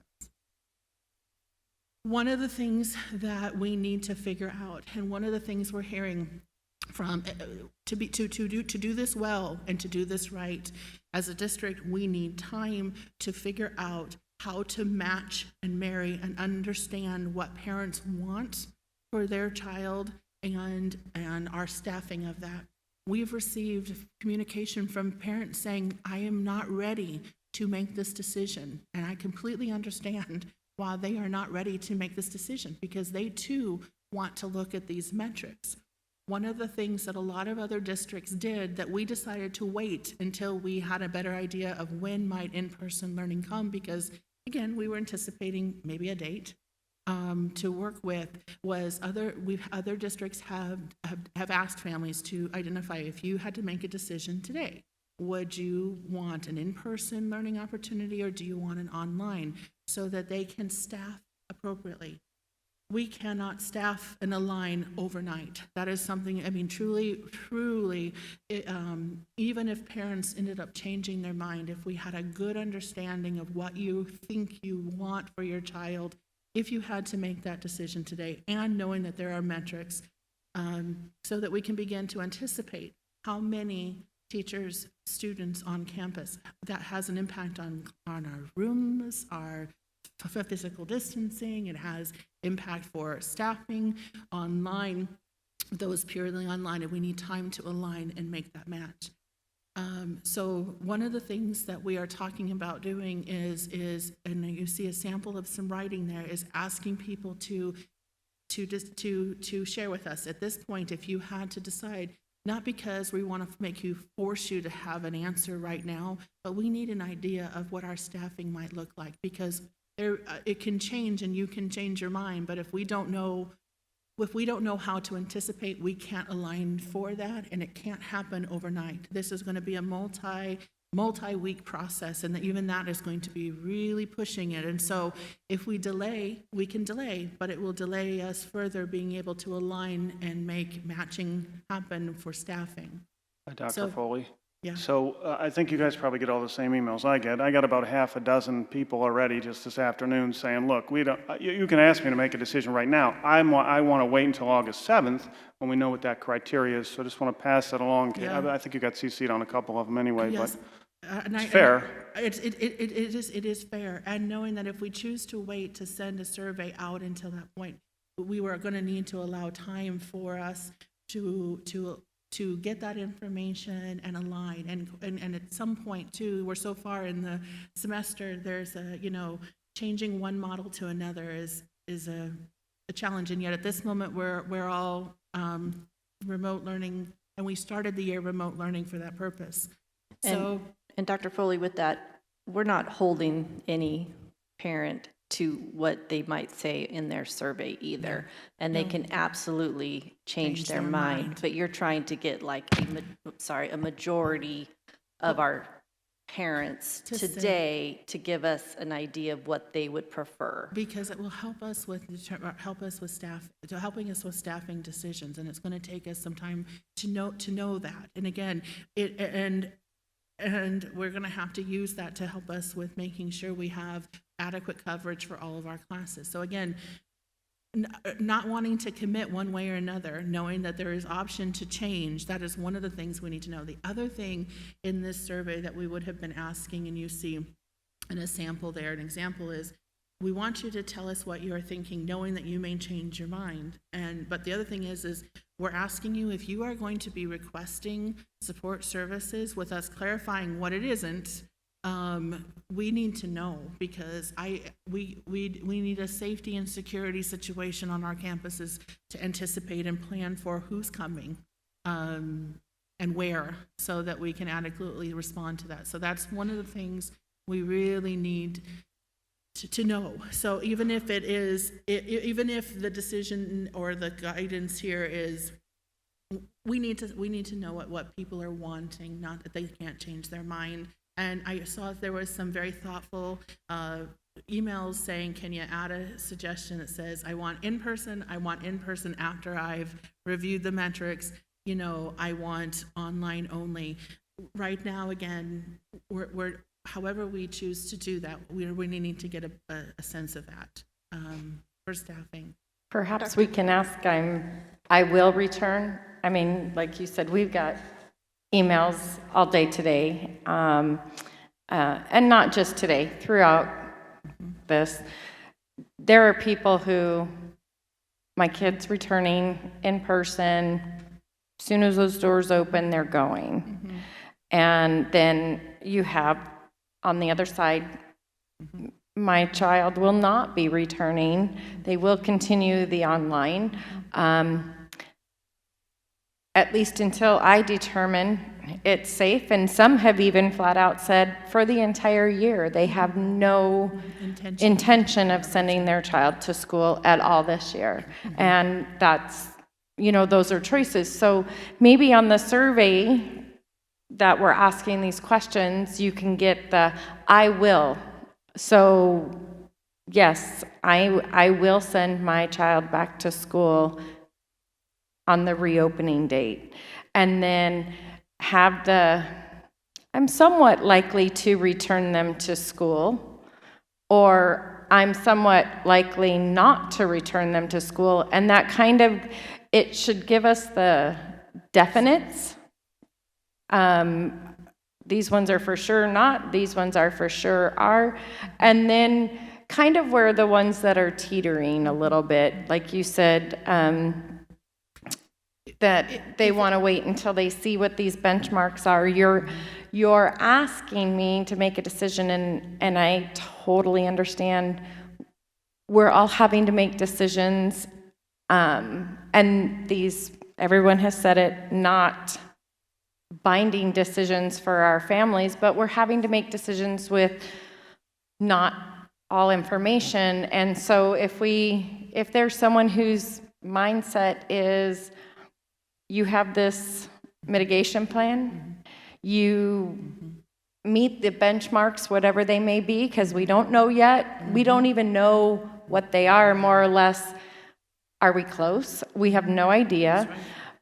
So someone's thought process may be with this mitigation plan, and I think you guys have spelled a lot out tonight, and with meeting these benchmarks, then I am likely to send my student back to school, or I just still don't know, but I'm not ready to make a full decision on it. Well, what it does is it allows us to at least get a sense of where people are feeling right now, knowing that obviously the more we know, and again, just like we've learned all along, that was one of the reasons why we said we're not going to keep asking people, because literally what we felt today changed in 3 days because more information continued to change. And I think that is the reality. This is the reality and the heartbreak. uncertainty and the not knowing and the not being able to plan, we're also hearing that in our voices saying, I just need to know so that I can plan.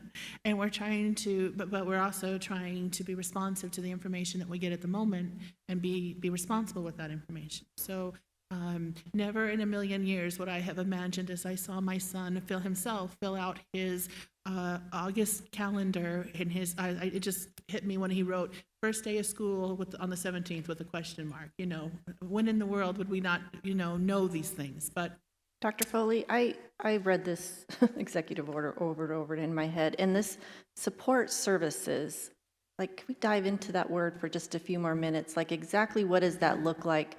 And maybe explain to our parents that are watching, what does that really look like in this executive order? well, what it means is that we are not required, the 17th, does that mean you have to start, if you have a space to come, it isn't like you're returning to your classroom like you did when we were all day, every day. What it would mean is that it could be a teacher, it could be a paraprofessional, it depends on the number. The thing is it just always goes back to how many and who, and how are we going to cover that would work with those students. Now, let me give some examples. There are some specialty populations, or some of our special ed classrooms, our students who are extreme programs, where this is an opportunity for them to come and to work with their teacher. So so support services as intended for those populations. But in general, this is someone to work with your student to facilitate their remote learning at that time if you are not back in full in-person learning. So it doesn't mean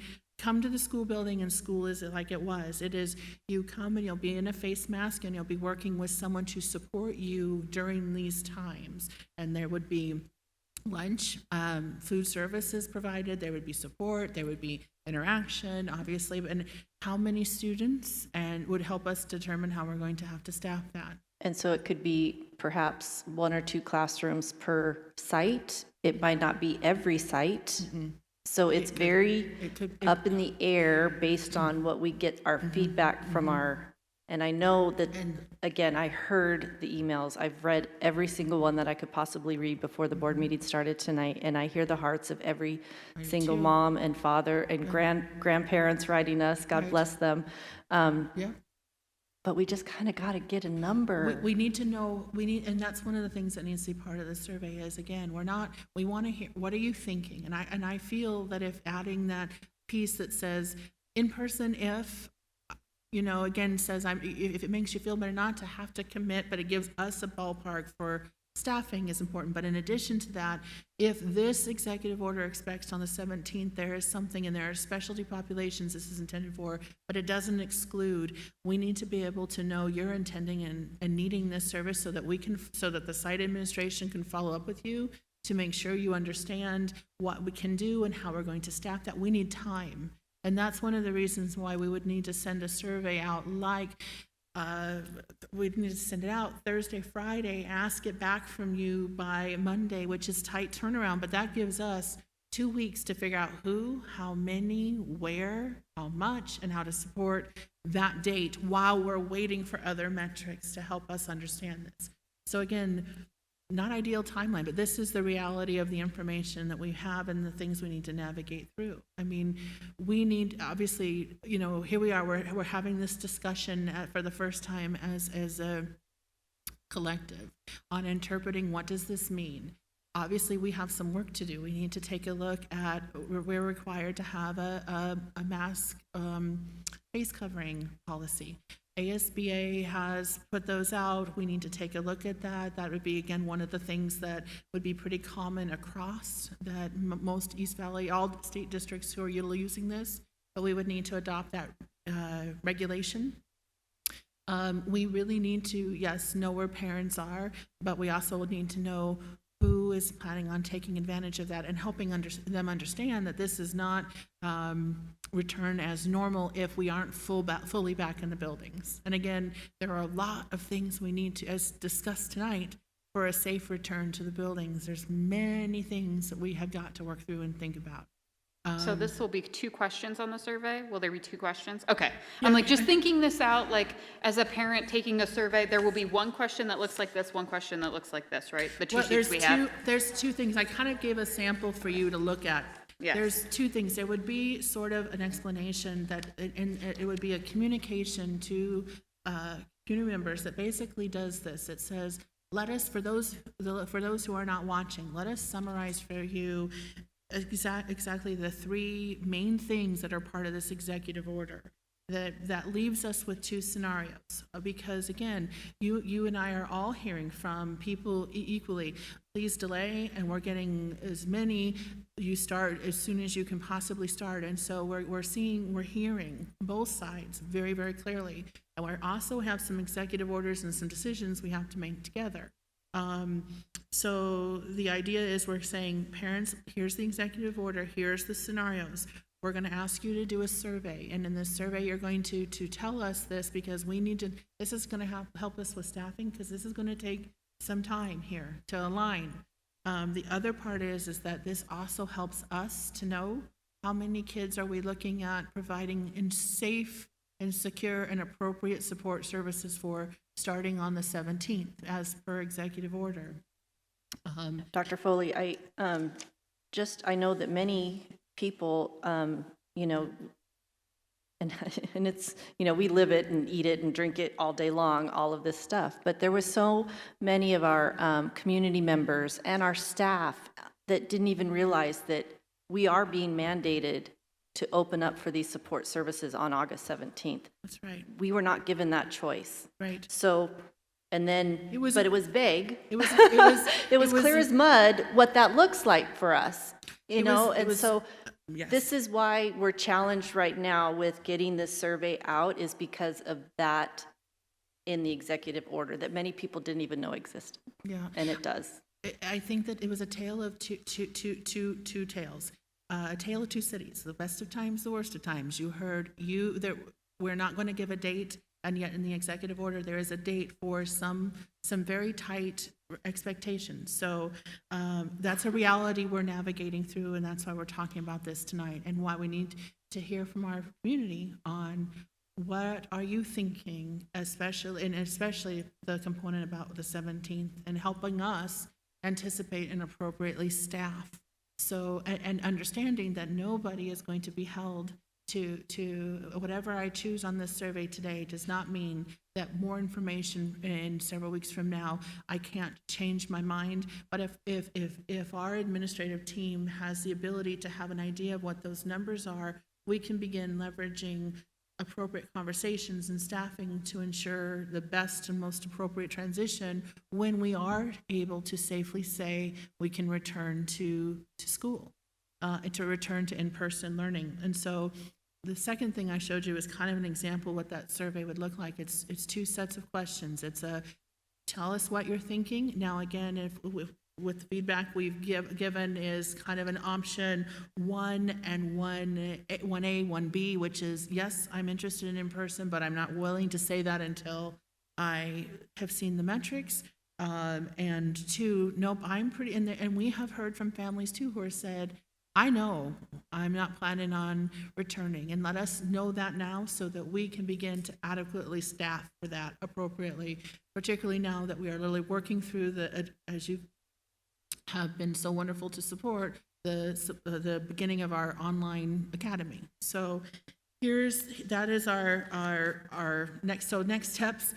We need to also work with our employees to inform them of these mitigation plans, which are still in that draft form, that we're getting guidance on what needs to include, but are the very documents and components we talked about earlier tonight. We need to also survey our staff members again and say, tell us again what your preference is. Now, that doesn't mean that we can meet everyone's preference, but where are you and how are you feeling about this? And then we need to kind of look at what does this mean for us and moving forward. So I think my clicker decided to stop. Will these go out per child, the survey, or Yeah, per so- family? Okay, so good. what will Because happen is you're I gonna know have to- some kids in the family may want to go back and some do not. So actually in my own household, that's Right. how it's going to be. Right. So I do see both sides of the emails that are coming in very clearly. So I want to make sure that each child gets the survey, not each family. Yes, no, this will be per child, and Board Member Wilson, to your question about should we send this through survey, through Synergy, do we do this as a separate form? Well, we have exhausted our capacity in Synergy is not very survey friendly, and so one of the things that we found to be able to get the information is that it's going to go out from each site in a form of component per kid so that we can monitor it more quickly and more efficiently. And yes, it means that they're going to end up needing to put their student name and ID number, but honestly, the challenges with the other were not less than ideal. So this is the more reliable tool to use for this purpose, is what we've learned. So And we yes, need to one know per- your child's name and ID number because we Yes. need to know what site they're at. I've Correct. gotten that question, that a couple parents were Yep. concerned about putting their child's ID Yep. number out there, but we need to know your child's name so we can link them to the appropriate class. It also helps us make sure we've gotten every single student at that campus. And so you can see from the attendance, we monitor closely who our kids are. Our building leaders want to be able to touch and know what their parents and kids are thinking so that we can staff appropriately. So when we Dr. look at, Dr. so- Foley, I'm sorry, Yeah. on this survey, and I know it might add, just let you all chew on it, but are we going to put a place for comments or no? you I know what? that has been a conversation that I've had with parents, and a lot of them want to put a comment, and I know that makes it a lot of work for us to read through them, but Hey, we are not wanting to not provide an opportunity Great. for that. And so I think we can easily add a comment. Okay, thank you. You know, and maybe we can separate it out. We can have a specific questions and other comments. And that way it will help us, you know, begin to look at what's actionable for us to help respond to. So, yeah. Here's the other thing that, so what do we do and how do we do this? When we start putting this, again, going back to the timeline of this, obviously July 29th, here we are tonight, we are talking about this. One of the things that we were wanting to do is send out this communication to parents with some, based on some feedback that we've just talked about, adding maybe a comments section, maybe adding a part about when I have more metrics, at least to just get us that information to ballpark it. For us to be able to staff appropriately and to anticipate who's coming on, who's thinking they're coming and requesting support on the 17th. We're also wanting to send out something to our staff as well to get a sense where they're at. We were thinking of a very quick turnaround time because we need time to interpret that, look at that, start talking about that. One of the things I'm proposing, not that I want to add more meetings to anybody's calendar, but I'm proposing we consider looking at adding, and this is a Thursday so that we have enough time to get the data together and review a policy, would be to add a governing board meeting for us to look at the face coverings policy that ASBA is putting out there, because we would need to have that in place and be able to communicate that as one of the mitigation strategies and per executive order, and also review our survey data. What are our numbers looking like right now? What are we hearing, both from our teachers and from our community? And then the August 7th, which is a Friday, is the date that they have indicated we should have, hopefully sooner than. I will tell you that I have reached out to every single person who I worked with at the ATE who was part of those committees saying, does anybody have any idea, what are we looking at? How does this look? And we are not, I don't have any more information. And then obviously the 12th was our next scheduled board meeting for us to come back with. We will have had metrics, we will have had our numbers for us to interpret what do we now do, what is our recommendation for this moving forward, so we can respond. Those are, questions, ideas, thoughts? Dr. Foley, real quick on the timeline. I don't know how my other board members feel, but for me, I would much prefer adding a board meeting, and I know it's not a lot of time, but either Friday night after those benchmarks are released, or on Saturday where we can adopt that mask policy and have the discussion of whatever those benchmarks are. I agree. So, I mean, I was just saying, yeah, for me, because instead of doing it the day before, we're all going to be sitting there going, what is it, what is it, what is What are we it? gonna do? And then Let's do it together. we can't talk Yep. until the 12th anyway, and we know we're on a timeline. Yep. So I know for me, I would rather either do Friday night, and I know that doesn't give you guys a lot of time to pull it together. And I know we're going to kind of be prepared, like, oh, we just need this, this, and this, you know, watching. We're going to have all kinds of data waiting to be pulled. Yep. Or, like I said, or on Saturday where we can sit down and kind of talk about those metrics. Where are we as a district, and adopt the face mask policy at that point. So I agree. I can be very flexible on those dates too. You help me, you decide, and we will make that happen. Saturday morning at 8, 9, Friday night? Friday night. What I'm what good would with- be, We are. what we're time gonna- are these benchmarks being released on August 7th? Will it We be said by August 7th. 2 p.m.? We have no idea. We live here, we live here 7 days a week anyhow. So anyhow, anytime, we're here. I think the 7th, I mean, if they are running late, my fear is that I say. It would be a put it- scramble. I think we Saturday put it on the morning. Saturday morning so that they've been out and we have a chance to have all read it and bring our That's stuff. fine. Is that okay? Mr. Glover? Okay, the Saturday morning the 8th. Because we have no, and let's hope they're done sooner, but I have no idea. 9 a.m.? 9 a.m. for, 9 a.m. Got it. 9 a.m. Mr. Witovich is retired. I'm thinking more of them if they're going to be working late into Friday because they just got it and they're, Yes, I give them a agree, little 9 bit of a.m. time. Let's do it. I just want to thank you again. I know that I think Mr. Glover would like to take the microphone for a minute, and thank you for coming tonight, even though I know you're not feeling so hot, but it's been a really difficult time in the past week of going through all of this data that you have put together, and shame on them. Shame on them for throwing this in the laps of boards.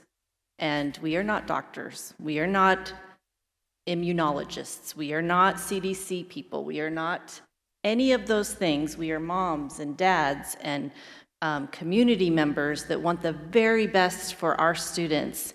And all I can say is shame on them for what they put us through. And I am not happy. And my vote, Mr. Glover, will show that. I know you love to push that every year. And yeah, that's my Amy rant 2020. I'm going to jump in right quick before Scott goes because I know he's going to have a long one and I think it's going to be great.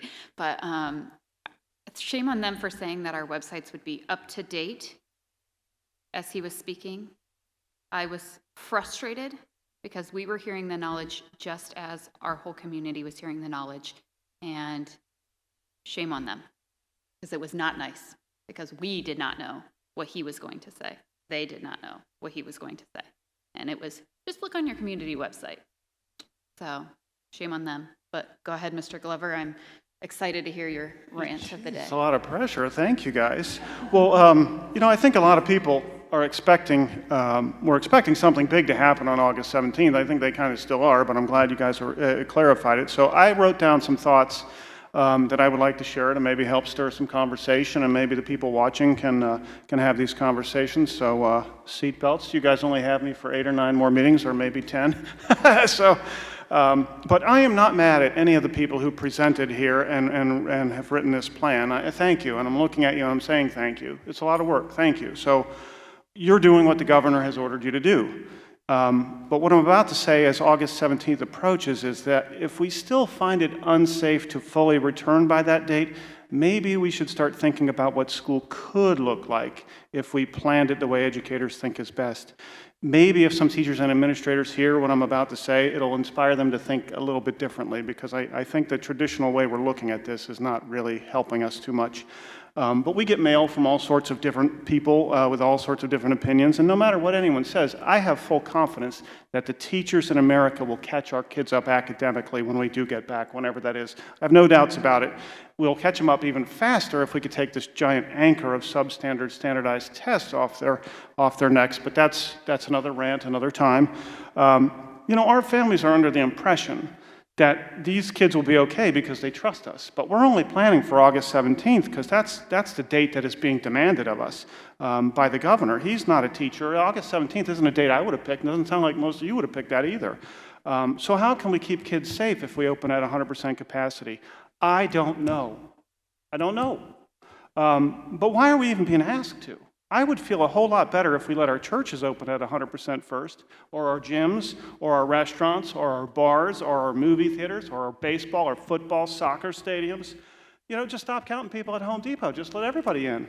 You know, this is what you're asking us to do. Open up the casinos. Have all the slot machines open and all the chairs at the bingo tables and blackjack tables open. Open everything at 100%. And if those numbers trend down in Maricopa County for 2 weeks, then I think we'll all feel a lot better about opening our classrooms and our cafeterias and our hallways and our libraries and our gyms and our playgrounds and our drinking fountains and our bathrooms. Restaurants have closed about 50% of their tables. So how's that go in a classroom? We already pack like 30-plus desks in there in these 25-pound backpacks that these kids have to lug around. So are we going to block off half the desks?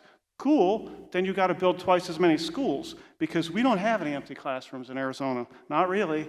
You know, and then you're going to have to hire twice as many teachers in a state that before COVID had 1,800 classrooms last year without qualified teachers. You know we don't have one toilet and one faucet per student in our schools. They share. And it's like a high ratio. So some of our younger kids, they all go to the bathroom in packs. You really think we're going to be able to clean those thoroughly after every class uses them every time, every day? You know, do you think we're going to be able to, like you were saying before, you think we're going to be able to clean every single high school classroom during 5-minute passing periods 5 or 6 times a day?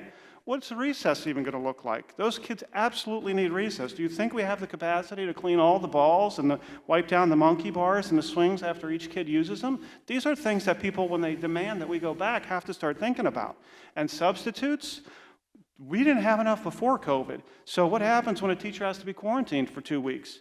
You know that what some school districts do is when there's not enough subs, they split the classes. So instead of 30 kids in a class, now you got 45 kids in a class. And this is our 3rd or 4th presentation. I'm not really throwing shade at you guys, but I don't think we have a plan for that, other than to hope it doesn't happen. You know who wants to go back to school more than anyone is our teachers. We hate remote robotic learning. We don't like it at all. Teachers are all about relationships, and we miss our kids. So people that are saying, teachers don't want to go back, yeah, we do. I want out of my house. So what do? We got to start thinking about what a return to school this quarter is actually going to look like and what we want our kids to get out of schooling when they can't all physically be here simultaneously. Are there things we can do for social emotional learning and wellness? Are there things certain groups need more than others or differently than others? Can anything be done in person? If so, what and how? High schools might need something entirely different than our K-8 students, and maybe we could do something about that. Definitely some of our special ed population needs something soon, and we probably ought to focus a little bit less on core curriculum content and more on socialization and connections and SEL and nutrition and physical fitness and mental health. Our poor kindergarten teachers and these little kids who will be starting school for the first time, is there something better we can provide for them? Giving them a laptop seems more like punishment to me than a benefit. So if the governor is not going to lead, our teachers have shown that they will. And I think we're getting dangerously close to a real tipping point with our teachers again. And the clock is ticking to to August 17th. By my count, he's 0-2 against teachers. And if he wants to go 0-3, keep doing what you're doing, Governor. Move the goalposts every few weeks so that none of us have any certainty at all. You know, teachers have not been together in person since like spring break. So I'm not even sure the surveys we're sending out, that we have a real sense of what our employees all throughout Arizona are willing to do to come back or not on August 17th. I don't think we have a real good sense of that. You know, the numbers in Maricopa County, we have to acknowledge, are getting worse.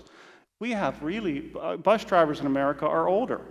A lot of our paras and cafeteria workers are older. Our principals are older. That's a high-risk category right out of the gate. 1 out of 5 teachers are over 55. That's a high-risk category. So to me, it's one thing to be willing to put your kid at risk, but when you put others at risk, look, we live in a country that has 4% of the world's population, 26% of the world's COVID cases. So are we ignorant? Are we selfish? Are we stupid? Are we inept? Or are we just unlucky? We've got to ask ourselves these questions, because it's, imagine having to explain to your first grader why Mrs. Seaver's not coming back to school ever again, you know, or why Grandpa's dead now. And these are the things that we're going to have to grapple with if we want to be in a haste to rush back to school.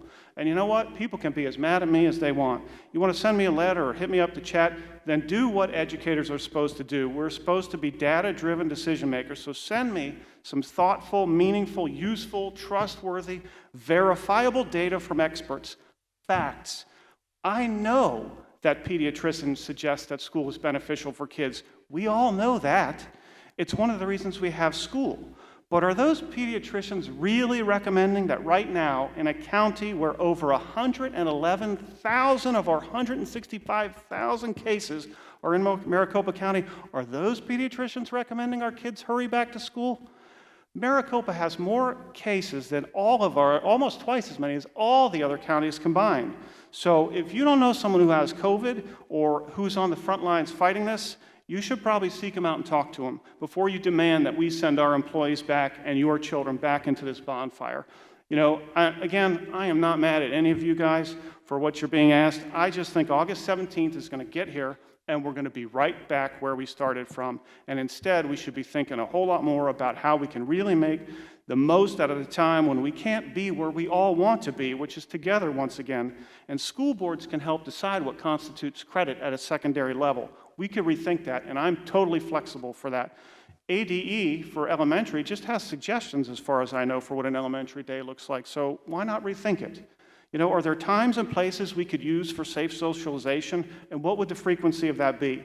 You know, these things like cooperative learning and small group work and collaboration are all things you're not going to be able to do anyway in person, so why not rethink what our school day looks like and how our school campus might even look like, and how better we can use our resources, the limited resources that we have right now.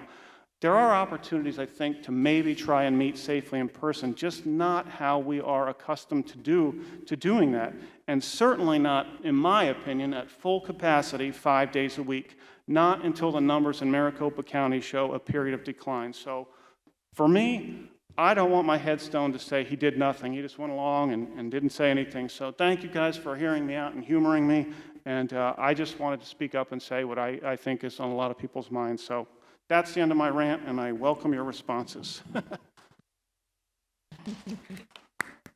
Thank you, as always, Mr. Glover. And I kind of had the same thought that when I can go to my gym and when I can go to my church, I thought those very same thoughts.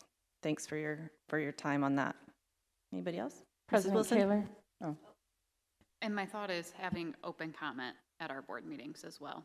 We don't allow that. We're reducing the numbers in here to keep us safe. Right. We're So- going to have, starting at our next board meeting, because this agenda was already established, we're going to put a link for our August 12th for public comment to go through the website so that we can read those comments during our meeting. So that is coming August 12th. And I think that's important. We don't allow more than 10-ish, 12, or I don't know, count 12-ish in here. And so until we allow some people to sit in the back, or I know some other school boards are working on different ideas, we need to not have a classroom that has more than that, is my thought. President Kaler? Thank you, Mr. Glover. Unfortunately, I agree to disagree with you. And I kind of represent that other piece to it. I think that's the beauty of the choice. And right now, as a parent of a student, I don't have that choice. And I'm sorry again, like Mr. Glover, I'm not trying to offend anybody. I think we're providing a very subpar education to our students. Every teacher is working harder than they ever have, and I'm not trying to discredit that whatsoever. And they have put thoughtful things together. Anyone who has worked from home, there is no work hours.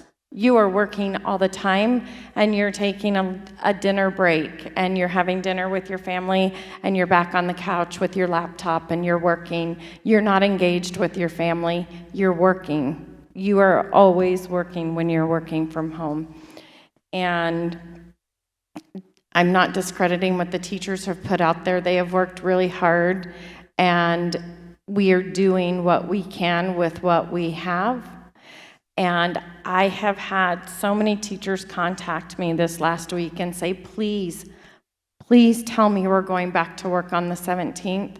Please tell me we will be in classrooms. Please tell me we will have students. They said, I'm not meant to be an online teacher. And right now, I feel extremely inadequate in my job. I take pride in educating my students. I take pride in them learning. And right now, we're having interaction, some face-to-face or through this computer, but they're self-teaching. There's only so much I can teach and engage and work with them over the internet. They're having to self-teach. I can give them lessons. They're having to read it. They can log in and ask me questions, but I am not teaching. I'm giving instruction, and they're following instructions. And like I said, the teachers have communicated to me that they feel very inadequate in their job. But as a parent, I am willing to send my child back to school. I've had this conversation with them, and they're not afraid to go. They know that they're responsible for their own hand sanitizer. They're responsible for their own safety. They know they don't hug other kids. They know that, and they are responsible for that. And they want to go back. They want to learn. And it's not even that they get to hang out with their friends. They want to learn. And so I think that that is the beauty of the choice, because right now I don't have a choice. My choice is gone on how my child gets educated. I just don't have that choice. We have different options. And while I'm saying currently that what I feel my student is getting, my child is subpar, is no ding to anybody. Their teachers are great. They've been reaching out. Our Higley Virtual Online, our Higley Virtual Academy is 10 times robust than what we're doing. Right now, we're doing the remote learning, and we're doing it the best we can, and they will get through it. And what we have created was for short term, and we knew that, and whether we transition to our Higley Virtual Academy or in-person learning, they will have that choice. And for those who choose the online learning, they will get a much more robust interaction, curriculum, and I have full confidence in it. My child doesn't learn online, and that's not their way or their choice. And for parents who want to choose that, we have that choice. And for our teachers that we can accommodate, have that choice. At that point, everyone has a voice on what they choose to do. And I don't know anyone who will fault anyone for choosing one way or another. Everyone has their reasons. All of us up here have different experiences with this, as do everyone out there. And based on our experience, can drive how we feel. I won't say I haven't lost anyone to this, because I have. And that doesn't change my choice. But on the 17th, I I don't know about the 17th on being able to turn everything over. We need to get these kids in-person learning that want to be there. We need to get these teachers in-person teaching that want to be there. And I think, like I said with Mr. Ratovich, I think every individual is responsible for participating in everyone else's safety. Just like the mask mandate. That may not, it's not necessarily for me, but it could be for you. I'm protecting you, I'm protecting me. It's all of our responsibility to help keep everyone else safe. And so I think that it's important that we have a choice. And anyone can choose not to, and I don't fault them for that. I don't fault them for that at all. The governor, since this has happened, has continued to push children into group settings. They have continued to push children into Boys and Girls Clubs. They have continued to push children into YMCAs. Our own kids club. Kids are pushed into there. Those are group settings. They continue to push them into child care centers. Those are all group settings. And everyone has to be responsible. They have to have a plan. YMCA was talking today about, let us share with you how we've been successful, so when in-person learning comes, hopefully you guys can learn from us. But we have continued to send our children into group settings. And so I think that for me, my choice is to send my own student to in-person.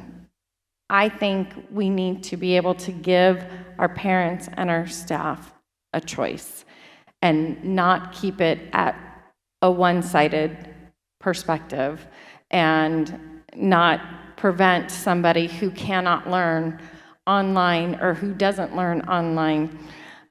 Not to mention the other pieces of that. I have 3 people online at the same time in my home. And I try and do most of my work from home because I am a firm believer if no unnecessary contact. So if I don't physically have to be at work, I'm not at work. If I physically have to be there, I am. But I try and do most of my work from home if I don't need to. My husband's working from home. I'm telling you, on Tuesday, I had to log 3 of us off because the online, the live version, the streaming, no one was going anywhere. Everything was just spinning. And it's not lack of internet. I have Cox Gigablast, and so there is no faster internet I can get. But for me, at that point, the importance, is my husband's work when he's on a conference call trying to work. So we all had to kind of get off and let that happen. But there's so many logistical issues, including the social emotional, and we have to recognize that. And our kids are expected to be in school, and it's not asking teachers to babysit. I'm asking teachers to educate, and educate at a level that meets our students. We have talked about that, of providing the education that meets the level of our students. And if we can meet the level of our students for those online, great. Then we can meet the students, and those are family choices. And I think that we need to look at giving the choices back to our families as well to make that choice, including our students or our staff. Our staff needs to have that choice too. And Mrs. Martins have said, we're willing to work through things the best we can. And everyone we're all having to make choices we never wanted to in the last 6 months. So I totally hear you, and I too, like Mrs. Kaler, have my mail-in ballot to send, and voting this year is really important. Whether we agree or disagree on how it's been handled, it has been thrown in our laps, and I agree, shame on them. We all had this waiting for this great press conference to be told nothing. It was really frustrating. And then to be told, we're going to give you benchmarks, but you're going to make that decision at a local level. So yes, shame on them. And if you were going to do that, why didn't you do that long ago?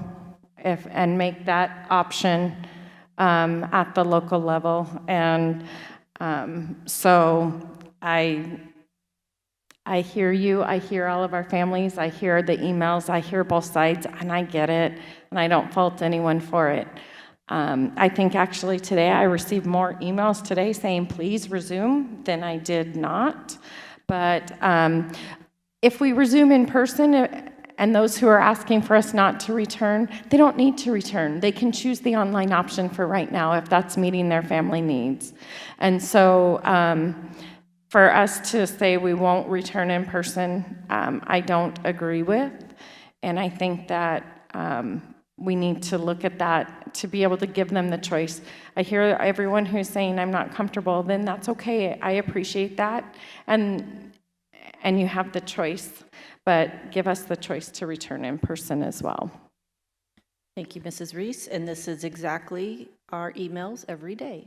Right here, we get one, and then we get another one. And this is exactly what we see every single day. So thank you for bringing it to life on the school board. President Kaler, I'd just like to say in closing, tonight is not a discussion about how I'm voting tonight. We have to get additional information in reference to casting a vote. So tonight we're not voicing our opinion as far as reference to voting. And I think I'd like you, in closing, to review over the last page on the timeline so the community members that are watching will understand the timeline that's taking place for us from here on in. Sure, thank you. Curtis, can we bring up that timeline again one more time? Any other questions or comments while we look at that last slide? And we're going to change it from August 7th to August 8th for our meeting at 9 a.m. to go over surveys and benchmarks. So moving on for some future agenda items, I just had a couple. Just again, my board can. We're going to talk about a policy for the superintendent for a threshold, a dollar amount.